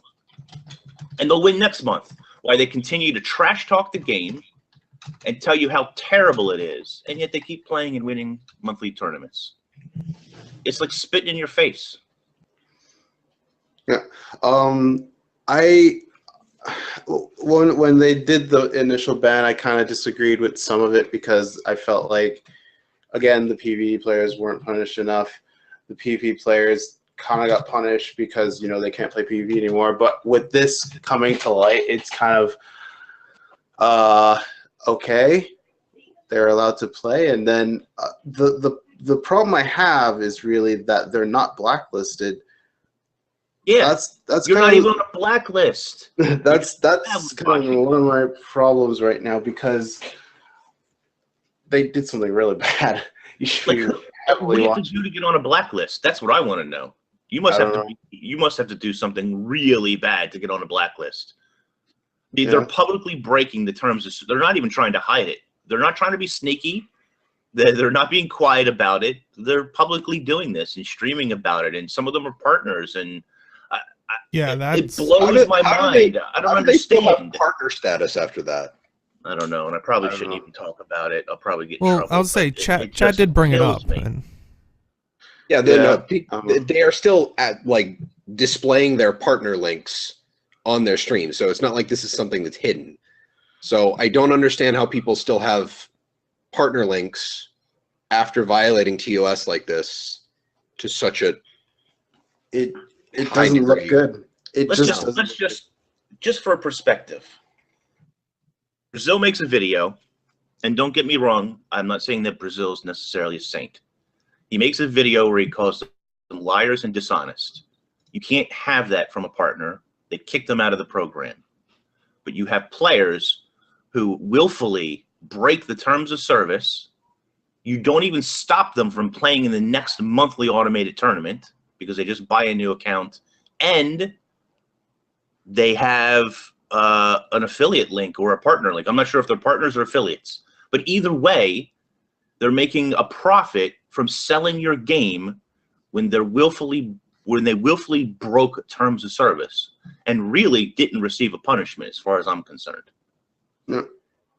That's not a good message to send to other players. Yeah. It's gonna say to people, I'm gonna cheat. If I get caught, that's not good, but I'll just buy another account. Yeah, when I look at it from like Overwatch's point of view, there was a really toxic high-level player. I think it was like a rank 1 hit scan, so that means there was really good aim. He eventually got banned from the game. And what Blizzard does is they do an IP ban and they do a hardware ban, so that you basically have to buy a new account and you have to buy basically a new computer in order to play the game. Oh, right. I forgot the BattleNet app scans your hardware. So I felt like they should have done something along those types of lines. I feel like Renet should have done something along those type of lines, because it really, like you said, there really was no point in the ban in that type of ban, because they're just going to keep playing the mode. They really didn't get punished at all. I'll give you another one. They recently banned Bagwan, I think that's how you say his name, because he continued to update his DPS meter in a non-compliant version. After being warned, after being talked to, he got permanently banned from the game. What's to stop him from making a new account and just keep playing? Just keep making his non-compliant version. He's not doing that, but as far as I know, but is that the message that you want to send? Just keep doing it. Just keep making your non-compliant version. Don't follow the rules, because you don't really have to, and just buy a new account. Yeah, it's pretty much. I don't know what else to say. What are the purpose of rules? I just don't understand, because honestly, 'cause if like legitimately, if I want to break terms of service, all I have to do is buy an alt account. Don't jeopardize my main account. Do whatever the hell I want on the alts, and if it gets banned, oh well. Because that's the type of message you're kind of sending to me anyway. And if I want to be extra careful, I'll use like a VPN or something. And I don't know what else to say. Yeah, And I want to make it clear, I'm not calling out any particular person at ArenaNet, at the company. I'm just saying it as a company message to your players, this is not a good message to send. Yeah. And to be quite honest, it doesn't seem very fair to the other players. You just let them break terms of service, and it's like, whatever. Yeah. Buy a new account. Which, I mean, honestly, once you brought up the Brazil thing, since they are still partnered, I do think that is like, while I agreed with the Brazil results of, you know, he did kind of, you know, take it to a slight personal level, but not to get back into that, you know, debate. But them allowing that person to stay partnered after they violated the terms of service, because Brazil didn't do that. He did not violate the terms of service with his video, but these people clearly are. It's just, you know, and some of them have a history of TOS breaking. This is not the first time. Yeah, that's what bothers me. That's why they're not on the blacklist. That's what kind of bothers me. Yeah. Like, this is not the first time that some of them, and I don't want to speak for the whole group as a group, but individual people, some of them have done this many times over, broken the terms of service in different ways, and they're not on a blacklist. My only thing, they're not banned. Like, the only thing I could possibly think of is just the and you know, this is a very loose excuse for it, but as like a company, maybe like a different department, more than likely a different department runs the, like, you know, paperwork for the partnering thing and stuff like that. Hopefully they get removed. If not, I still think that's horrible, but maybe it's just communication's been slow. I want to be clear on that. I'm not totally sure that any of these people are partners. One or two of them have buy links. Oh, okay. But they could be affiliates as well. So I don't know if they're affiliates or if they're partners. I'm not totally sure personally. But regardless, they have a buy link. If you go and break Amazon's terms of service, do you think they let you keep the buy link? Let me tell you, they do not. If you break AdSense's terms of service, do they let you keep a YouTube account that lets you make money? No, they do not. Trust me, I know. It's, yeah, I don't know. Yeah. It's, I think to conclude this, it's just that ArenaNet's message on this type of situation is not 100% strong in their stance on what proper punishment. And again, a community is our community opinion. Apparently, like our opinion doesn't matter. It's like their opinion is the final say. But it just feels like it's a weak stance on what proper punishment for this type of thing is. I mean, yeah, it just provides, like, I think what we want to see is consistency of, like, you know, remove their buy link at least. I mean, kick them out of the program, since they are, in my opinion, doing more harm than Brazil did with his, you know, video that kind of broke the camel's back type of thing. But it's, but like, it adds a horrible precedent, which I think is what they should really try to avoid ahead of, you know, down the road of. But that's, once again, yeah, this is community opinion, and, you know. If I was a pro player who had their skill, and I clearly do not, you know, I am not a good PvP person, but if I had their skill, why would I stop? You're not doing anything that tells me that I shouldn't keep doing this. You know, I've done it once. I still got paid, so whatever. Bought a new account, won the second monthly tournament. There's only been 2 so far. So why if someone else approaches me and says, hey, I'm going to give you guys $400 a person to win next month for me, why would I not do it? I certainly, I don't understand why they're so like public about this. Maybe it's a joke to some of them. I don't really know. I can't possibly understand their thinking or mind frame, but certainly there's not anything that's been done that would make me want to stop doing it. Yeah, I mean, I would even be more cautious about doing it too. I mean, well, and to be fair, like people are asking, did they break terms of service this time? Not as far as I know, not as far as anybody knows. You know, I don't know, you know, those details haven't been made public. What's a little bit more disturbing perhaps is if this didn't come to Reddit in the first place, most of us, myself included, wouldn't even know that this stuff has been happening for so long or that it happened at all. And so the question is, do they do anything to them? Because probably not. There was another pro player a while ago whose name I think was Frostball, who again broke terms of service. I think he's an EU player. Broke terms of service by playing on somebody else's account, and when he shouldn't have been in a match he shouldn't have been in, and he got banned for that PvP season. He got permanent banned for the season. Yeah. Let me tell you something. He's not banned anymore. So that permanent ban was lifted. He didn't get perma ban. He got banned for the season. Well, banned for the season, whatever. But again, like, well, that's different. Like when you say an account has been given permanent dishonor, that's you cannot PvP at all outside of custom arenas. When you're dishonored for the season, well, the season ends, your punishment has been lifted. I think the seriousness of this is, and I don't want to, like, I'm not saying this with, like, it sounds funny to say this, they're violating the sanctity of the tournament system, where they're walking in as ringers where nobody else has a chance against them, and they got paid to do it. So what does this become, a battle of who has the deeper pocket to pay for somebody to play on their account to win for them?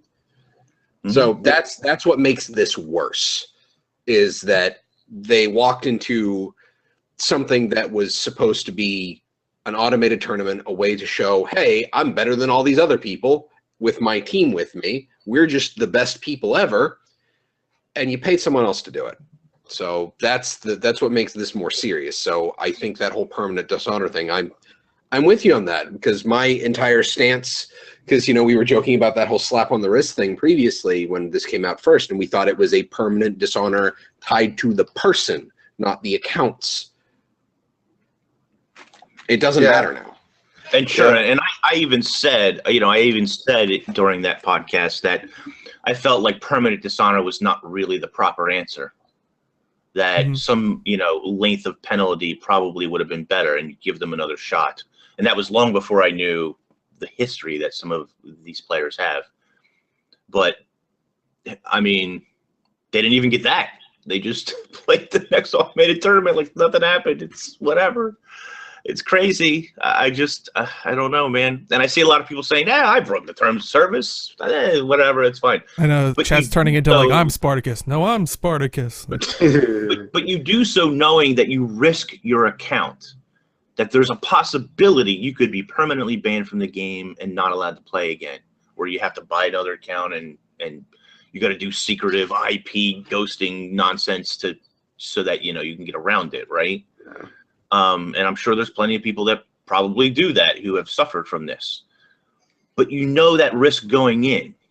Are you so scared of breaking the terms of service now? Because honestly, not anymore. It doesn't seem like it's that severe of a risk, to be honest. I feel like the only thing that you lose, I don't think PvP players lose a lot unless they like want exclusive skins and stuff. Like, sure, if you value your account value, then that's a big risk. It's a scary risk. But there's a lot of people who don't care about that. At the same time, it's like if you're going, we're getting into a lot of, but basically it's just that if you're just banned from PvP, it doesn't. If you play World versus World or PvE, it's like it's fine because you still got your skin. You can still play those modes. If you're a PvP player, and this is kind of why I didn't agree with the ban, because if you're a PvE player, if you're a World War Sword player, but you just paid for the players to play on your account for the automated tournament, it doesn't matter if you get permanent ban because you don't play PvP anyway, and just go back to your mode. If you're a PvP player, you could just re-get all the skins that you want. If you're a top tier player like them, because you could just use your gems to get back most of the stuff that you lost if you wanted to get like legendaries or whatever back, and I don't know, man. And for the record, I'm not even against ArenaNet giving second chances to people. I think that's the way to go. But they didn't even get punished necessarily here. You know, it's just nothing. They didn't even stop them from playing in the next month of the tournament. Yeah, they just let them continue doing whatever. Like, so from the automated tournament to now, I felt like only the PvP players got punished because they can't play PvP, but the PvE players didn't really get punished. They just lost like $400. Yeah, I think I jokingly said. I think I jokingly said when that happened, I was like, "Wait, so I can get all those sweet rewards, and then I'm not allowed to play PvP? For me, it's kind of a win-win." Jokingly, of course, I would never do that, Arena. Yeah, but now it's just like, okay, the PvE players got off, and the PvP players technically still got off because they can still play PvP. So it's like it feels like no punishment was really doled out. No, that's really. That's how I feel anyway. Well, any final thoughts on this as a whole?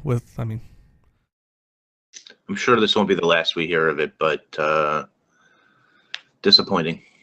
Yeah. Well, awesome. Like they said in the quote, community opinion does not dictate player punishment. Sure. And it's like, fair. Yeah, and it's like the community and Arena are kind of at war with each other. Hopefully, we can come together eventually. Like relink, if you will. Speaking of relinking, oh my god, I saw it coming and it still hurts. That one was pretty bad. I don't know what you're talking about, but World relinkings happened this past week, and here are what they look like. So if everybody notices, like if you're watching this on YouTube, go back for like the last 15 minutes, the biggest grin on my face. I'm like, I just want to do this one, but sorry. Anyway, so real quick, right now. Real quick, the NA relinkings are Anvil Rock, Emery Bay, Henjin and Ravi are all one. Blackgate are by themselves. Boreless Pass and Crystal Desert are one. Dark Haven and Stormbluff Isle are together. Devona's Rest and Maguma are together. Dragonbrand, Gate of Madness, and Caning are together. Erdon Terrace, Northern Shiver Peaks, and Sarah's Furnace are all one. Ferguson's Crossing and Tarnished Coast are together. Fort Asplin are by themselves. Isle of Janthier and Sea of Sorrows are together. Jada Quarries by themselves. And Sanctum of Ra and Yax Ben are together. For EU, real quick, we got Abaddon's Mouth and, Dzagnor, are together. Arborstone, Fort Rannoch, and Jade Sea are together. Augury Rock and Vizuna Square are playing together. Or's Glade and Vabi are one. Baruch Bay is alone. Black Tide and Gandara are together. Desolation is by itself. Jakar Lake and Miller's Sound are together. Alona's Reach are by themselves. Far Shiver Peaks, Whiteside Ridge are together. Fissure of Woe and Seafarer's Rest are playing together. Gunar's Hold, Ring of Fire, and Runes of Sirmia are one server. Kodash is by itself.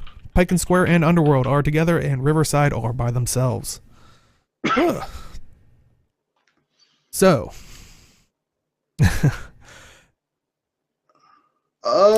yeah, I only know about two linkings. So the one with Gunner's Hold, because that's my U accounts, got relinked to other ones.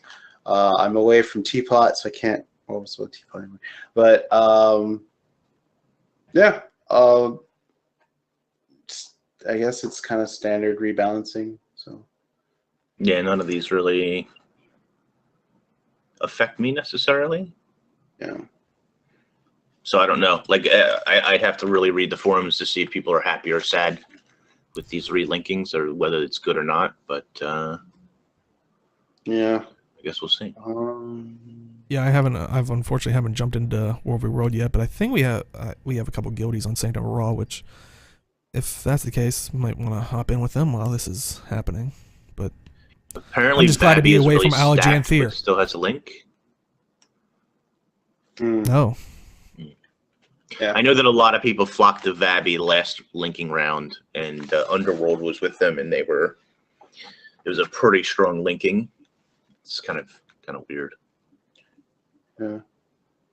Interesting was Fort Aspenwoods by themselves on NA, and Tarnished Coast has a linking, so that's interesting. I've never seen Fort Aspenwoods by themselves in a while. So Yeah. Yeah, they're pretty strong. If I wanted to talk, I kind of have to unmute. I have to unmute my mic. oh, It helps.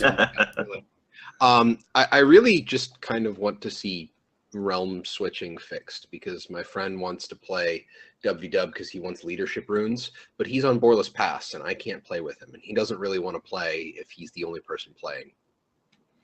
you should swap to Yaxpin. He Well, can't. he can't.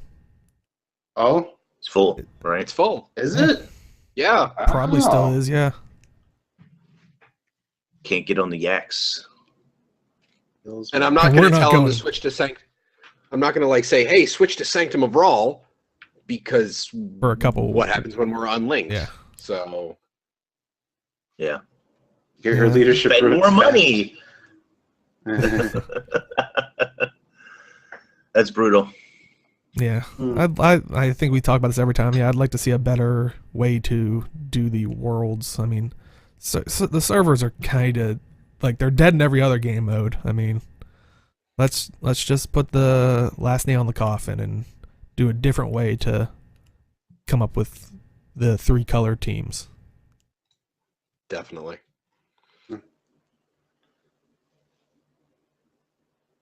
Yeah, chat's saying it's still pretty bad, but slightly better. So, than last time. So, yeah, slow improvements. But It is a gradual process. yeah. Any final thoughts on the World relinking? Mm-mm. All right. Well, let us move to the gem store stuff. And always thank you to Dolphy.net. Check out Dolphy.net so you can spend your gems more wisely. So, first up, we have the memory box, which it's a different memory box. It's the Season 1 memory box, Scarlet versus Lion's Arch. So, it's kind of like the last one that they had, where you get your first one is free, but then from then on, it is 1 for 200 gems, 10 for 1,500 gems. And this gives you access to Living World Season 1 rewards. Different from the last box we had. A couple of changes were Scarlet's rainbow gun, which was like the pretty hefty the gun type thing. The aetherized rifle and pistol skin, which it's kind of weird. It's just those two of the skins, and the fused weapon skins in its entirety, the whole set. You get one of each, you don't get the whole set in one go. But The whole set would be nice. oh, that would be Yeah. fantastic. But That's one of the most expensive sets. I actually have the bow. I have the short bow. It's like what it was worth over 2K gold. I don't know if it's that much now. I spent a lot of IRL money a very long time ago to get the longbow. Oof. ooh, Yeah. man. Back when this was, you got to remember too, the Fuse set was released before Black Lion sets were with the ticket system was really a thing, right? You got a Fuse ticket, you could get one of the weapons. It was like one of the initial sets, wasn't it? Maybe it was the first set.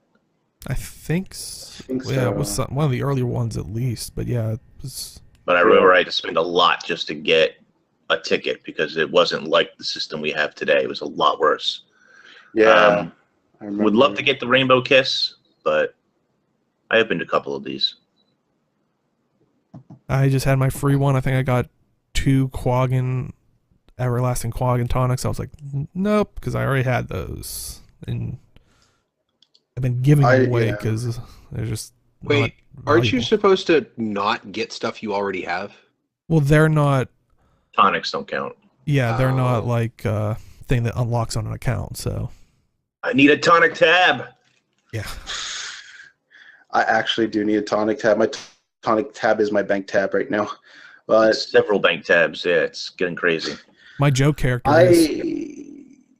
I did not buy any memory boxes this time around.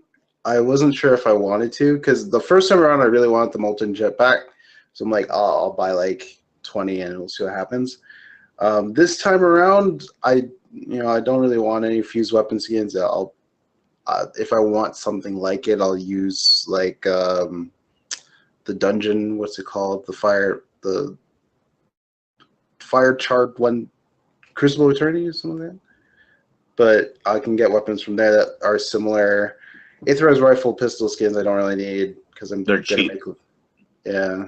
They're worth like 10 or 15 gold, I think. Yeah, Scarlet's Rainbow is probably the only thing I would probably want. So yeah, and it's like 700 gold. Yeah. And this one's account bound, so you can't sell it. That's why the price hasn't tanked. Oh, okay, I think the only thing I would want is the jetpack. Is the only thing. Right, which is interesting. If they keep doing these things, now I didn't save any sprockets. I probably should have, but if they keep doing these things, then like you can build up to that jetpack eventually, right?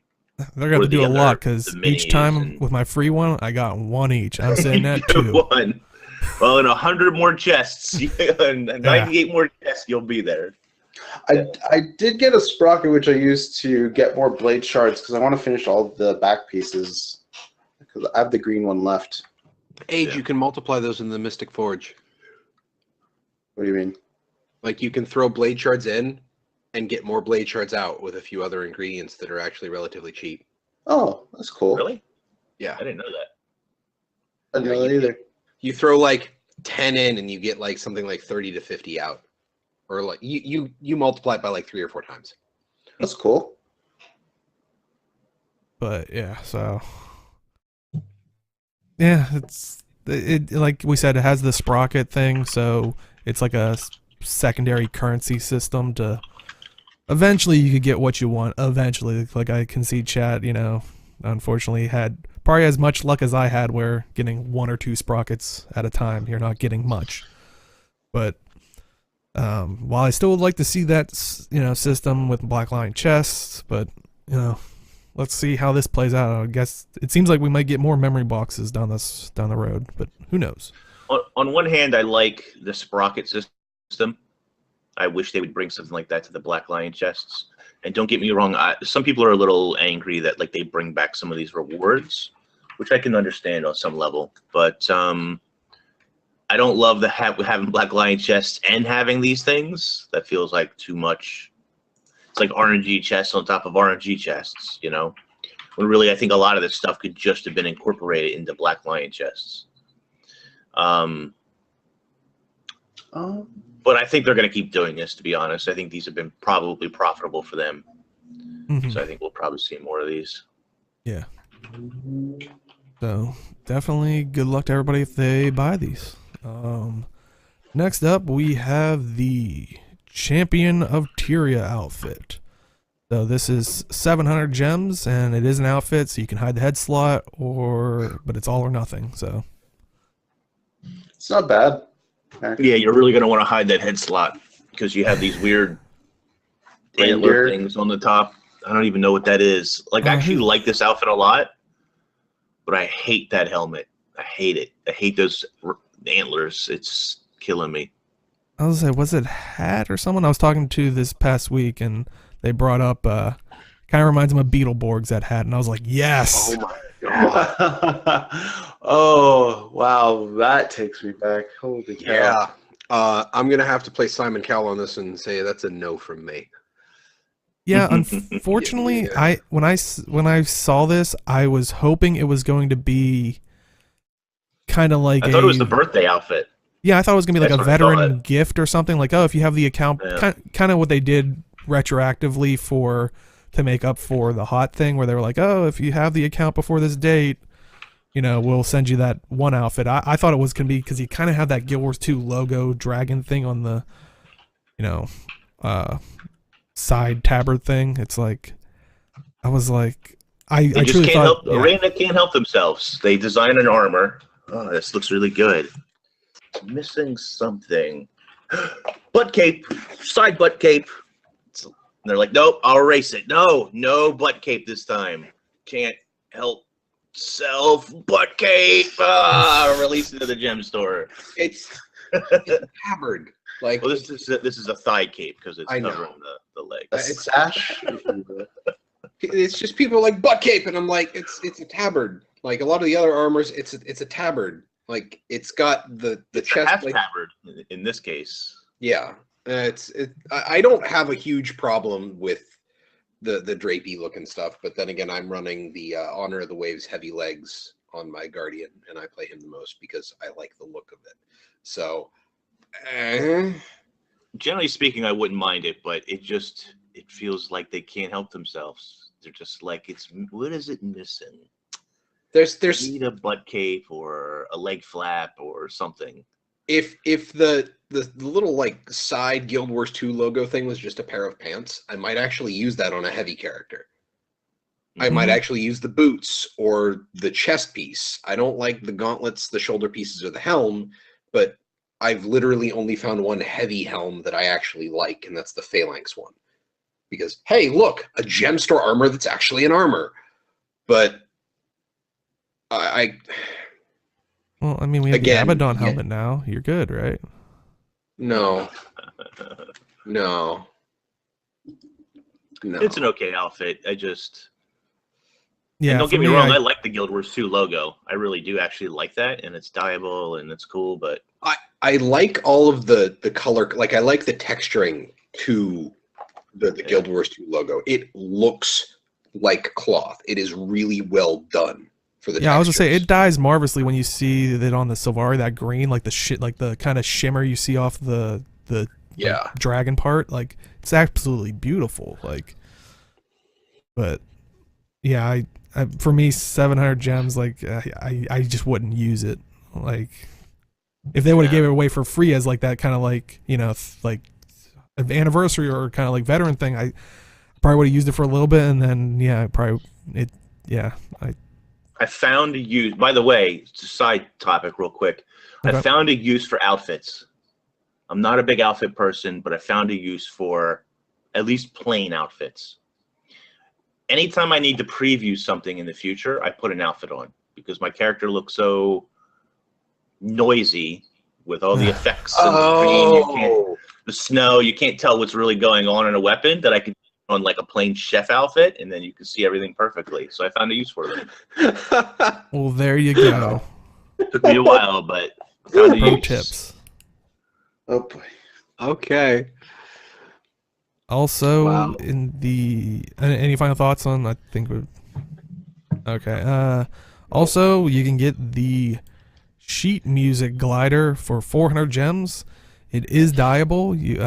You can dye kind of the writing on the pages and also separately the harp and kind of the metal bit underneath the pages that it's resting on. So, but It's kind of cool.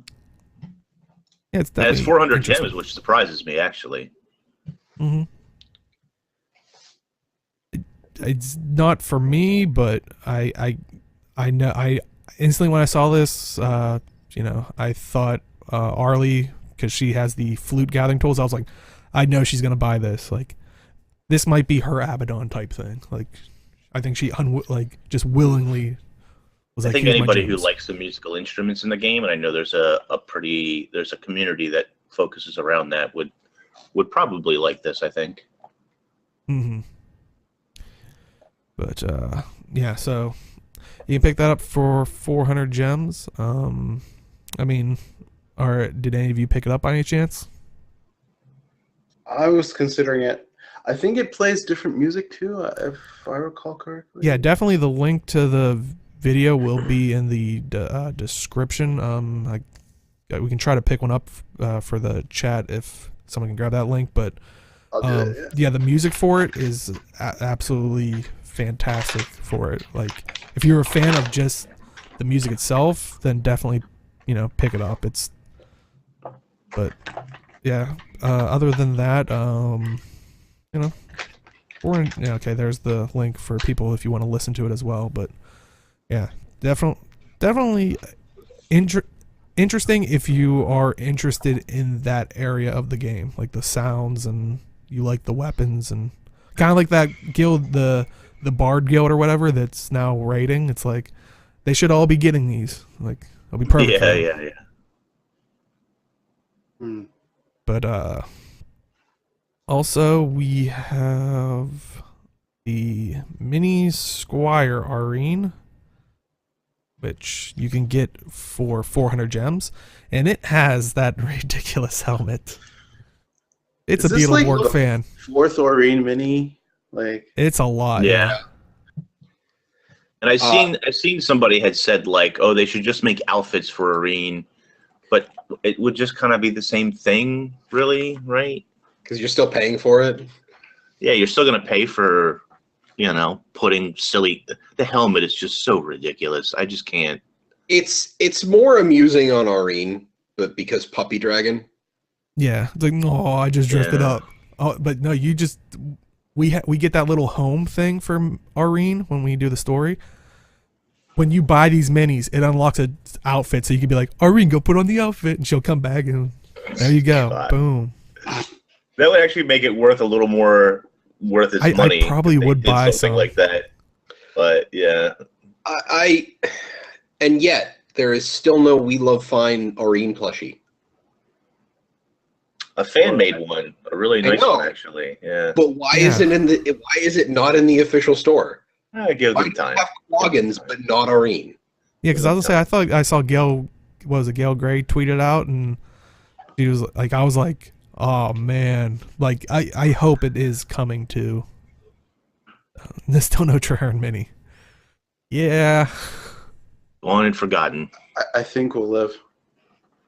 Hey, he deserves a mini. There are how many of Casimir? There are how many of Farron? Okay? Hey, That's Swordsmaster Farron to you, sir. Dipshit Farron. wow. Somebody doesn't like Farron. It's not that I don't like him. He's the comic relief foil character. It's whatever, but he's got what? I think 4 minis? don't Traherne have deserves enough. at least one. we don't have enough tiny minis. We need more. Just litter them like cats. Are all there over the any place. tiny minis? I think in some of the new yes. stories you can get like one of each of the pack member or not Oh, pack yeah. members. I actually have to look up now. So I think Yeah, there's there at is. least There's one. There has to be one, yeah. yeah, there's one from the mini Dragon Watch Timey and mini holographic Timey, which is not so mini. There's 2. You never would have defeated Traherne without Zaitan. Or, wow, Yeah, would've. I mixed that up. Anyway. But nice thing is, if you like all these items, hold on to your gems before you spend them all individually. They came out with the Champion of Tyria package, which for 1,800 gems, you get the Champion of Tyria outfit. You get the mini Arene, the sheet music glider, a total makeover kit, and also the exuberant die kit, which you do get one for free with the 5th birthday thing. Right. So it's kind of like if you had your 5th birthday, you can kind of get a sense of what's going to be in this. The exuberant die kit will let you select any one of these past die kits of a certain amount that you can kind of see there, and then within there you get to pick which one you want out of there. So it's not a random, right. or- Yeah. you actually get what you want. So Yes. It's actually a good. This is how die kits should be done. yeah, but And then I would Oh. buy them ArenaNet. You would get IRL money from me, or lots of gold from other people. Anyway, no Jormag die kit, no permafrost QQ. I gotta wait till my 6th birthday to get that super awesome expensive die. and chat, to answer your But, question, I don't think they've ever went back and added dies to old packages. They've come out with just new package, like die kit packages Yeah. like this. Yeah, So basically, the ones that are in there are probably the ones that are going to be in there for all. yeah. Those kits forever. don't change. Like Exuberant will always be this setup. Yeah. Celebratory is always the same setup, and so on. But And you know what? I have to say that I considered buying this package, but I don't need a makeover kit. I don't need the die kit, especially once I found out. You know, I knew I was going to get one for my birthday anyway, so I didn't need an extra one. Some people could definitely benefit from it. There was a bug too where it let some people sell the exuberant dies, and they made a lot of money for the first day or so. But I will say that I like what they did here in terms of release, because they released this Champion of Tyria package, which, you know what, if it came with an immortal weapon instead of the makeover kit, I might have bought it, to be honest with you. Yeah. But it was just a little too expensive for me, honestly. But I liked that they released a new mini, a glider, and an outfit, and boom, here's one package, buy it all together. I wish you would have saved a little bit of money on it. Like, if you individually par these out, you probably do, but so I wish it was slightly cheaper than the individuals. But then if you want to a la carte it and just buy one, you have that option as well. So Which I really like the I was gonna say, I found funny you said you're about to buy the package, but as we were going through each of them, you're like, yeah, I'm not gonna buy the outfit, I'm not gonna buy the glider, I'm not gonna buy mini armor. I'm like, so are you just buying it for Right, like I would have bought it to unlock it on my account. I would have used the glider for a while. Like I would have used everything for a little bit, but as an individual purchase, not so much. And I don't want to pay, like if I was getting a slight discount on all three, then it might be worth my time. Like the mail carriers I recently got, I only got them because they were 50% off. Which, by the way, we need a random mail carrier thing. But, you know, I think the package could have been slightly more appealing to me, maybe, and then I would have bought it. But it was a little too expensive for what was there. Yeah. But yeah, so that's kind of stuff, the new stuff that came out for the gem store. But like, this was the anniversary sale week 3. You could have got the 25% off shared inventory slots and 30% off unbreakable gathering tools. Seems like Inks might be stocked up now. 30% off bag slot expansions and 70% off total makeover kits. Limit 1 per account for that one. 50% off name change contracts, which was limited 1 per account. And 20% off bank tab expansion and 25% off Black Lion keys. So, was this a good week?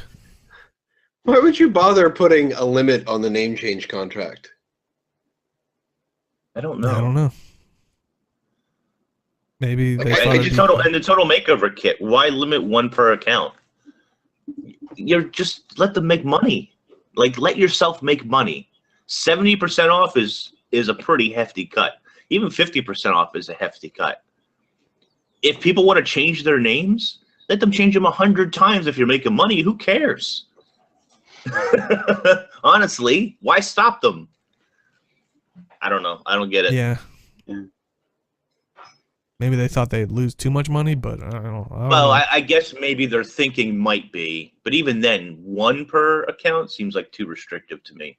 But their thinking might be that people will buy a whole bunch of makeover kits, let's say 5 or 6 or something, and then hoard them until changes come in and they want them, and then they won't be able to make that money later. Because customers, let's face it, if you add, let's say a month from now, you add new hairstyles and whatever into the game, faces and whatever, people will impulse buy a total makeover kit so that they can change to that new stuff, and they'll pay full price. But if you let them hoard up like this at low price, which if you're into that, you should have bought one, then maybe they feel like they'd make less money. But I say screw it. You know, bank's all out. Let's make some cash. Let's sell at least 5 per account, 6 per account, whatever, 10, 20. Sky's the limit. Let's just make some money. We're having a fire sale. All must go. Let's do it. Yeah, I'm surprised it's not like a higher count of like maybe 10 or something. Inventory slots. Let's add 3 more tabs. Go nuts. Which they didn't do, but bag slots. Give us another bag slot. Who cares? Just do it. Let's make some money. Hey, I would love more bank tabs. I mean, there you go. Oh, man. I actually did buy the shared inventory slots this time around. Because I'm a little OCD when it comes to my slots, so I wanted like a perfect row up top, and then I can have my 20 bag slot. But what happened No, here's the kicker. What happened is I accidentally did a 5 and 8 purchase, so I bought a total of 8 shared slots. I have 3 by default, so that means I had a total of 11 slots, and I realized this too late, and I didn't put on that last slot because I'm like, it's gonna ruin it. It's gonna ruin the line.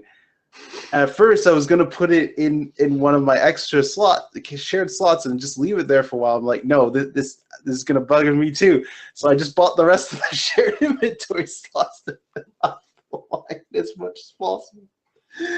I grabbed my last 3 for my one character who can't share with anybody else. That's not technically true for Path of Fire. Path of Fire will change that for me, but I have like 3 or 4 extra slots. I don't know what to put in them right now. I'll figure it out eventually. Food, maybe. I'm gonna put food in mine. Buy more town contract things so you can just port to all these different ones. And Yeah, I actually put my living world home thingy in there. It's very useful. so with I 25% off, with 25% off, what does that put shared inventory slots at? Like the base one, like one of them. 5s were at 2,100 for 5 of them. I still It's can't still do a it. lot. That's Still a lot, yeah. one But- slot. Yeah, that's why I did the max bundles as much as possible, because I wanted the cost-effective way. Which Yeah, they're really not worth it unless you buy them 5 at a time. Oof, yeah, still too rich for my blood, even at 25% off. But They're that not is cheap, that's for sure. yeah, that is it for this week. So Jim, where can they find you? I can be found on Twitter at MouthAnisMMO. You can also find me here on twitch.tv/TalkingSkrit every Wednesday at 7 p.m. Eastern Standard Time for our Zero to Hero PvP night. Like I said earlier in the show, we've started off Season 8. I placed in Silver 3, but I played a few games after that, and I'm back in Gold 1. So at least I'm back to where I was last season. So hooray for that. Hopefully I finish Gold 2, and maybe I'll just keep getting better as the seasons roll on. So come on over, hang out on Wednesdays. Awesome. And Age, where can they find you? you can find me on Twitch, Twitter, and YouTube at Age Night Road. I hit 300 subs on YouTube. That's awesome. So I'm actually going to be doing a Pathfire giveaway for Deluxe Edition. So you guys can find out more about that by visiting my YouTube channel. It's going to be a YouTube exclusive. And I can't wait to win. you might be able to. I didn't do promos for PvP yet. I don't know what I'll do because I just don't want to deal with decay as much last season. So we'll see what happens. Otherwise, the usual streaming stuff. I'll do also my Deadeye impressions video. I'm gonna put that out next week. So I haven't had time to. Wait, you're gonna do an impression of a Deadeye? Oh, I can't wait to see that. Impressions, as in what? Oh, you have multiple, like, different races. Oh, I cannot wait. I'm Tiny Deadeye. Oh, Oh my god. Oh, where can they find you, Inks, so they can watch more of that? Now I'm interested. I want to see a series of You this. can follow me. I'm a little bit behind on YouTube this week and streaming and stuff. It was a crazy busy week and all kinds of IRL stuff happening. But Twitch, Twitter, and YouTube at MMO Inks. Teapot's ahead by 1, guys. This is unacceptable. So make sure you go follow. And things are going good on Twitch right now. Trying to plan a schedule and more streams, and we're probably 2 or 3 videos behind on YouTube, but we'll get there. We'll get there, guys. Awesome. And you can find me at simply_Deo on Twitch and Twitter. And if you are popping at the very end, we do a bit of an after show, so do stick around. But if you do want to watch the show in its entirety, we do highlight it on Twitch. But if you are more in favor of YouTube, we do throw it up on YouTube. It goes up every Sunday at noon Eastern, 9 a.m. Pacific. Just search Talking Skritt. It's usually the first one that pops up. If you are watching this on YouTube and want to make out to live show, where we kind of do a pre-show, after-show type thing, where we talk more directly with chat, We start 4 p.m. Eastern, 1 p.m. Pacific on every Saturday at twitch.tv/talkingskrit. And I would like to thank this week for the hosts from Jaibu Cool, MMO Inks, of course, Sigvast Strong, Sundora, Serene Virus, hosts of Ascalon, and that Chevron. And as always, we will see you in the game. Good night, everybody. Good night, friends.